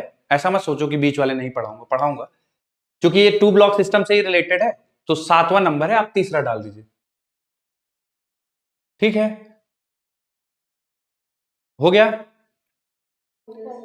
चलो बोर्ड पे देखो, तो मान लीजिए बच्चों ये कुछ मासेस दे देता हूं मैं, मान लीजिए 3 किलो है, ये 4 किलो है और ये 2 किलो है, ठीक है। फिर से आपसे सवाल वही पूछ लेगा, कॉमन सवाल, कि एक्सेलरेशन बता दो सिस्टम का कितना है। इस वाले टेंशन जो थ्रेड में मान लेते हैं वो T1 है, तो आपसे T1 पूछ लेगा और T2 पूछ लेगा, T1 पूछ लेगा और T2 पूछ लेगा। बच्चों मेरी बात ध्यान से सुनिए, अगला सवाल सेम कॉन्सेप्ट का आपको करना है, ठीक है, ध्यान सुनिए। बच्चों एक्सेलरेशन निकालने के लिए मैंने आपको बताया है फॉर्मूला, क्या फॉर्मूला बताया बच्चों, बोलना पड़ेगा सबको, बोलिए। Net pulling force divide by total मास, यही बताया बच्चों। अब इस सवाल में देखिए आप, जो राइट हैंड साइड पे सिस्टम को ले जाना चाह रहा है, वो फोर्स टोटल कितना है बेटा, जो राइट साइड में ले जाना चाहता है, कितना होगा बच्चों राइट साइड में ले जाने वाला, 6G। और ये 3G क्या कर रहा है बच्चों, तो नेट पुलिंग फोर्स कितना हो जाएगा बेटा, 6G माइनस 3G, और टोटल मास कितना है बेटा, 9। तो क्या बेटा ये 3G डिवाइडेड बाई 9, क्या बच्चों G/3 हो जाएगा, क्लियर है सबको? पक्का ना? ठीक, अब टेंशन T1 पूछा है बच्चों, तो थोड़ा सा तुम लॉजिकल, अभी तो काफी सारे सवाल हो गए हैं, तो मुझे बता दो, अगर मुझे टेंशन निकालना है T1, तो मैं 2m1 m2g divide by m1 plus m2 का फॉर्मूला यूज कर सकता हूं, नहीं कर सकता? अब इसका चूंकि बताना है बच्चों, तो इन दोनों ब्लॉक में से किसका बनाना आसान रहेगा ताकि मेरा एक ही बार में आंसर आ जाए? 3 kg वाला। तो 3 kg बच्चों, अभी एक्सेलरेशन हम लोग निकाल दिया कि g/3 से ऊपर जा रहा होगा, है ना? तो टेंशन बराबर क्या होगा बच्चों, क्या लिख दूं, कौन सा फॉर्मूला लिख दूं? जी इफेक्टिव। तो क्या जी इफेक्टिव बच्चों g प्लस g/3 होगा? तो ये 3 और ये 3g प्लस g, क्या 4g/3 होगा? क्या बेटा टेंशन 40 न्यूटन हो जाएगा? सही है। अब बच्चों T2 निकालना है, तो बताओ मुझे किसकी फ्री बॉडी डायग्राम ड्रॉ करनी पड़ेगी T2 के लिए? 2 kg। अब बच्चों ये वाला जो पूरा सिस्टम है, ये नीचे की तरफ जा रहा है, ये वाला हिस्सा जीत रहा है, तो ये नीचे की तरफ जाएगा ना? और कितने एक्सेलरेशन से जा रहा है बेटा? g/3 से। तो T2 एक लाइन में क्या लिखूंगा? mg effective. Very good. g effective क्या हो जाएगा? g प्लस या g माइनस? सही है क्या बेटा? तो g माइनस g/3 के बेटा 2g/3 हो जाएगा, तो क्या आंसर 4g/3 आ जाएगा?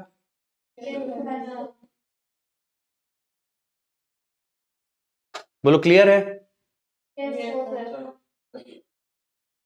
नोट कर लीजिए बस, ये इसके बाद एक सवाल लेंगे फिर डन है।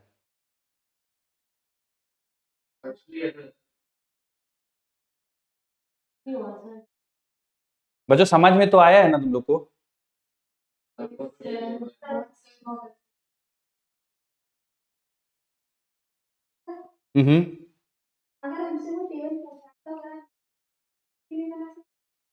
फिर से पूछिए बेटा, क्या बोल रहे हैं? बना सकते हैं, उसमें एक स्टेप और लग जाएगा आपको, क्योंकि जब आप इसका FBD बनाएंगे तो T1 के साथ साथ T2 भी आ जाएगा, है ना? तो बल्कि अगर आप इसका FBD बनाएंगे तो केवल T1 आएगा, तुरंत एक लाइन में आ जाएगा आंसर। इसकी बनाएंगे तो T1 T2 में इक्वेशन बनेगी, फिर आप T2 निकालेंगे तब जाके फिर T1 की वैल्यू आएगी। तो इससे अच्छा कि आप, हाँ क्या पूछेगा बेटा कि T1 बताओ 4 का ही FBD बना के?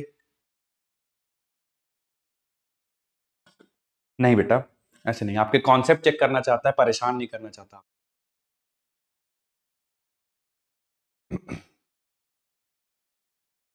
बोलिए।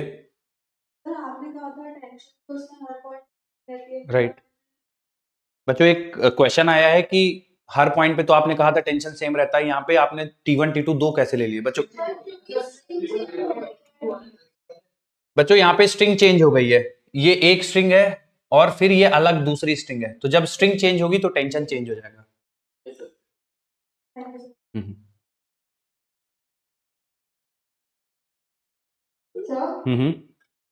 जो टी का फॉर्मूला है 2m1 m2g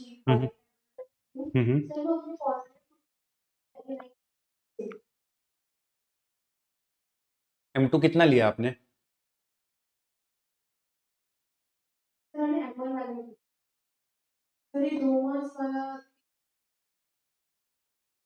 एक एक करके डाउट पूछिए। पहले बेटा आप क्या कह रहे थे कि T1 40 न्यूटन नहीं आ रहा है, ऐसा बोल रहे हैं आप?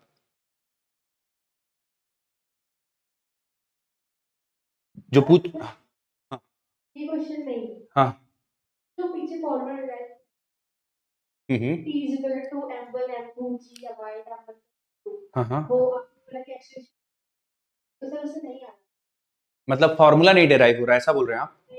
Yes sir. ठीक, मैं डिराइव करा दूंगा, हो जाएगा बेटा, आपने पक्का कुछ कैलकुलेशन मिस्टेक किया होगा। हाँ, अगला कौन क्या कह रहे थे? आप बताओ बेटा, टी डैश कैसे निकालें, कोई मदद करेगा बेटा? यहाँ पे टी डैश की वैल्यू कितनी होगी यहाँ पे? कोई बच्चा मदद कर दे भाई, टी डैश की वैल्यू कितनी होगी? 2t1 प्लस t2 या केवल 2t1? देखिए बच्चों, T2 का कोई रोल नहीं है, अगर आप पुली की फ्री बॉडी डायग्राम बनाएंगे ना, तो पुली पे देखिए कितना फोर्स लग रहा होगा, ऊपर की तरफ टी डैश लग रहा होगा और इधर T1 लग रहा है और इधर भी T1 लग रहा है। मानते हो बच्चों? Yes, sir. क्या पुली पे T2 कहीं लग रहा है क्या? बोलो। No, sir. तो टी डैश बराबर कितना होगा? 2T1.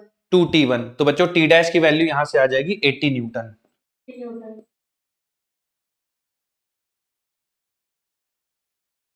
भैया सवाल बिना किए जाएंगे नहीं हम लोग, ध्यान रखिएगा, चाहे जितनी देर आप इस स्लाइड पे रखे रहें। दिखाऊं अगला सवाल? क्वेश्चन करा दो। Yes, sir. Yes, sir. ये लीजिए, एक्सेलरेशन बताना है बच्चों, T1 बताना है, T2 बताना है, टी डैश बताना है।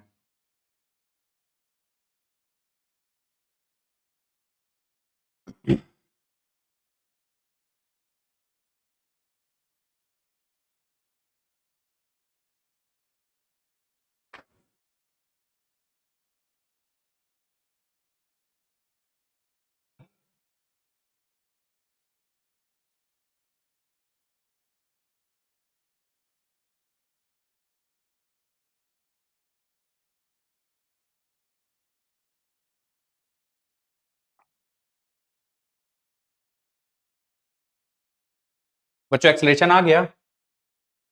Yes, sir. ठीक है, ठीक है। एक्सेलरेशन के लिए हम लोग लिखेंगे 4g सपोर्ट कर रहा है, 2g अपोज कर रहा है, टोटल मास 2 4 2 6, तो 2g/3 आ जाएगा, 2g/6 आ जाएगा, g/3। बच्चों तुम लोग का भी g/3 आया है क्या? कितने लोग का g/3 आया? हाथ उठाओ g/3 वाले। Very good, very good. चलिए, वेरी गुड। T1 के लिए बच्चों आप लोगों ने किसको सेलेक्ट किया? T1 के लिए 2 kg। अच्छा बच्चों 2 kg किस एक्सेलरेशन से ऊपर जा रहा है? g/3 से, है ना? तो T की वैल्यू क्या बच्चों? mg इफेक्टिव रख देंगे, तो m, और g इफेक्टिव कितना लिखते हैं बच्चों? तो ये बन जाएगा 4g/3। तो क्या बच्चों 8g/3 आ रहा है क्या? ठीक है। T2 के लिए बच्चों किसकी फ्री बॉडी डायग्राम ड्रॉ करेंगे? इधर वाले 2 kg की, है ना? नीचे वाले 2 kg की, एब्सोल्युटली। तो इस पे T2, और बच्चों नीचे वाला जो 2 kg है वो नीचे की तरफ जा रहा है g/3 से। अब बच्चों इसमें कंफ्यूज मत हो जाना, जो इसका एक्सेलरेशन होगा वही इसका होगा, वही इसका होगा, क्योंकि कंस्ट्रेंड है बच्चों एक साथ मूव करने के लिए, है ना? तो इसमें आप लिखेंगे T2 बराबर, तो m g इफेक्टिव, जी इफेक्टिव की जगह क्या लिखेंगे बच्चों यहाँ पे? g-g/3। तो बच्चों ये हो जाएगा 2g/3, तो बन जाएगा 4g/3। कितने बच्चों के T1 T2 दोनों सही हैं? हाथ उठाओ। T1 T2, बहुत बढ़िया। टी डैश की वैल्यू बच्चों किसके बराबर होगी? 2T1 के बराबर होगी। क्या बच्चों उसमें T2 का कोई रोल है क्या? T2 का? टी डैश की वैल्यू 2T1, तो T1 की वैल्यू हमारे पास है 8g/3, 16g/3, इतने न्यूटन टी डैश की वैल्यू आ जाएगी। तो बच्चों दो ब्लॉक लगे हैं, दोनों के मासेस अलग हैं, कुछ अलग फोर्स लगाया है, एक साइड में 2 ब्लॉक अटैच्ड है। क्या तुम लोग हैंडल कर लोगे ये वाले सवाल? चलिए, वेरी गुड। आज के लिए बच्चों बस, क्या बेटा? फॉर्मूला में क्या करा दें? हाँ हाँ बेटा, क्लास खत्म है, जा सकते हैं। फॉर्मूला डिराइव कराना है। बाय बेटे। m1 ब्रैकेट के अंदर g+a, मैं चेक कर लेता हूँ ना। तुम लोग ना ये मुझसे मेहनत फालतू में कराते हो, पता है, बहुत आसान सी चीज है, लेकिन पता नहीं क्या गड़बड़ कर। हाँ, टी देखो m2g+a, देखो बच्ची जो पूछ रहा है देख लो ध्यान से, पाप पड़ेगा तुम्हें। T2 m2g+a, m2g+a, a की वैल्यू है g, ब्रैकेट के अंदर कौन सा ज्यादा है भाई? m1 ज्यादा है, ब्रैकेट के अंदर m1 minus m2 divide by m1 plus m2, m2 bracket के अंदर मल्टीप्लाई करोगे बच्चे तो देखो m1g plus m2g plus m1g minus m2g divide by m1 plus m2, m2g cancel करो, देखो क्या बनेगा? 2 m1 m2 G divided by M1 plus M2। लो बेटा हो गया। सर हाँ सर हाँ बोलिए। सर एक बार स्प्रिंग इन पैरेलल वाला समझाते हैं दोबारा। मैं बता देता हूँ। स्प्रिंग इन पैरेलल में स्प्रिंग बैलेंस है बच्चे, स्प्रिंग इन पैरेलल मत लिखिए उसको, spring balance. Thank you sir. हाँ, स्प्रिंग बैलेंस इन पैरेलल में लोड यूनिफॉर्मली डिवाइड होता है। सर बोलिए सर वो जो मेरा क्वेश्चन था वो मैं रीड कर। बोलिए। The question है कि a hmm motorboat covers a given distance in 6 hours hmm moving downstream on a river. Hmm It covers the same distance in 10 hours moving up. Hmm The time it takes to cover the distance. अच्छा, up stream में दिया है, down stream में दिया है, और still water में पूछे। Water में time पूछा है। ठीक है, तो बेटा डिस्टेंस डी मान लीजिए, है ना। Yes, तो बोर्ड पे बता दीजिए।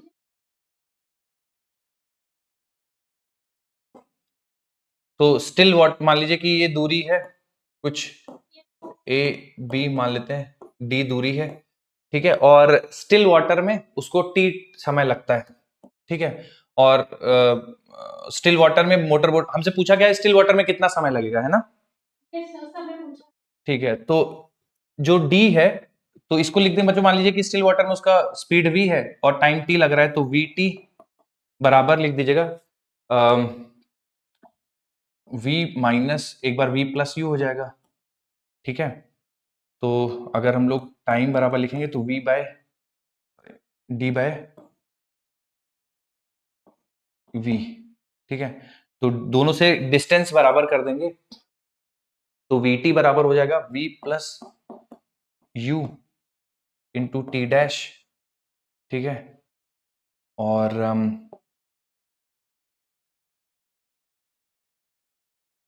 एक सेकंड बच्चों, क्या मतलब हमें डाउन स्ट्रीम का समय दिया हुआ है और अप स्ट्रीम का समय दिया हुआ है, तो दोनों का टाइम दिया है। ठीक है, और दोनों का समय कितना दिया वो भी मतलब वैल्यू दी हुई है कुछ। Yes sir, ये अच्छा ठीक है, ठीक है, तो देखिए ठीक है, तो डाउन स्ट्रीम में बेटा d divide by v plus you बराबर 6r हो जाएगा, है ना, जहां पे अगर दोनों की दूरी है, और एक d divided by v minus you बराबर कितना हो जाएगा, अप स्ट्रीम में 10 है, ठीक है। और क्या पूछा गया है कि स्टिल वाटर में कितना होगा, तो हमें निकालना है एक्चुअल में d डिवाइडेड बाय v की वैल्यू, है ना। तो एक काम करते हैं बच्चों कि v प्लस यू बराबर d बाई 6 कर देते हैं, ठीक है, और v माइनस यू बराबर d बाई 10 हो जाएगा, ठीक है। दोनों को जोड़ दो बेटा, ये आपको समझ में आया मैंने क्या किया, यहां से इसको कन्वर्ट कर लिया, इसके दोनों को जोड़ दोगे तो ये कैंसिल हो जाएगा, 2v बराबर आ जाएगा, d कॉमन ले लीजिए तो 1/6 प्लस 1/10 आ जाएगा, है ना। Yes sir. और पूछा सवाल में d बाई वी है, तो दोनों साइड v से डिवाइड कर दीजिए, तो देखिए 2 बराबर और ये बन जाएगा d बाई वी ब्रैकेट के अंदर 1/6 प्लस 1/10, ठीक है। तो फिर आप यहाँ v से, ठीक है, अब सॉल्व हो जाएगा बेटा, यही पूछा गया आपसे। Yes sir. सर एक क्वेश्चन बता दीजिए। सर एक और क्वेश्चन है। बोलिए। Sir, a swimmer crosses the river of width v, flowing with the velocity v, while swimming. He heads himself always at an angle of 120 degrees with the river flow, and on reaching the other end, he finds a drift of d by 2 in the direction of the river. The speed of the swimmer with respect to the river is. हाँ, तो इसमें क्या समस्या है बेटा आपको? Sir इसमें वो वाला केस लग, इसमें वेलोसिटी ऑफ द रिवर ज्यादा है ऑफ द मैन से। हाँ, तो वैसे इसमें उस चलिए ठीक है, मान लीजिए वही वाला केस भी है, तो इसमें मतलब देखिए मैं आपको बताता हूँ क्या करना है। हमें कैसे पता चलेगा कि ये वाला केस लगा, तो मैंने सॉल्यूशन पे देखा, उन्होंने इस मेथड से लिया। बट बेटा उसमें जानने की आपको जरूरत है नहीं वैसे, ठीक है, क्योंकि उस चीज का यूज ही नहीं होगा, है ना। आप देखिए वो 120 डिग्री पे जा रहा है, मतलब वर्टिकल से 30 डिग्री बना रहा है, ठीक है। तो अब जो इसको क्रॉस करने के लिए कंपोनेंट रिस्पॉन्सिबल होगा वो उसकी जो स्टिल वाटर में स्पीड है उसका कॉस कंपोनेंट रिस्पॉन्सिबल होगा, ठीक है, cos 30। तो जो टाइम लगेगा उसको जो विड्थ की रिवर की विड्थ होगी डिवाइड बाय cos 30 इतना समय लगेगा। ठीक है, अब इसके ड्रिफ्ट के लिए कौन रिस्पॉन्सिबल है? तो देखिए मान लीजिए रिवर की स्पीड वीआर है, इसका इधर कंपोनेंट v sin 30 हो जाएगा, है ना। तो ड्रिफ्ट जो निकालेंगे आप, ड्रिफ्ट होगा नेट स्पीड इस डायरेक्शन में, तो वो हो जाएगी V R minus V sine 30, यही होगी ना, और इनटू टाइम जो उसको क्रॉस करने में लगेगा। तो बेटा यही दो इक्वेशन बनेंगी, और आपको जरूरत ही नहीं है ये सोचने की कि कौन ज्यादा है कौन कम है। ठीक है, सर तो हमें इसमें स्विमर की स्पीड निकालनी with respect to river. Right, तो वो v होगा बेटा। समय दिया गया कितनी देर में क्रॉस कर रहा है, तो सर टाइम नहीं, क्या दिया है? टाइम तो निकालेंगे ना। हाँ, क्या दिया हुआ है आप मुझे बताओ ना। एंगल दिया है और ड्रिफ्ट दिया। एंगल दिया और ड्रिफ्ट दिया है, यस सर। और T by 2। ड्रिफ्ट d/2 है। आंसर भी v के टर्म्स में। ठीक है, तो बेटा हो जाएगा ना, देखिए ड्रिफ्ट की वैल्यू d/2 रख दीजिए, है ना, Yes, और V R minus V sine 30 का मतलब v/2 हो गया। ठीक है, yes. Velocity of river given है क्या, v कुछ ऐसा, v given है v। वेलोसिटी ऑफ रिवर है ना, हाँ v। तो वेलोसिटी ऑफ रिवर v है, और ये वेलोसिटी ऑफ मैन है, मैं इसको v डैश लिख देता हूँ। ठीक है, और into time to cross the river देखिए कितना हो जाएगा, d divided by v dash cos 30 मतलब √3/2। तो देखिए यहाँ से d कैंसिल हो जाएगा, केवल v डैश बचेगा, v के टर्म्स में आंसर आ जाएगा। ठीक है, okay sir, thank you sir. Thank you. चलिए बच्चों मिलते हैं अगली क्लास में, बाय बाय।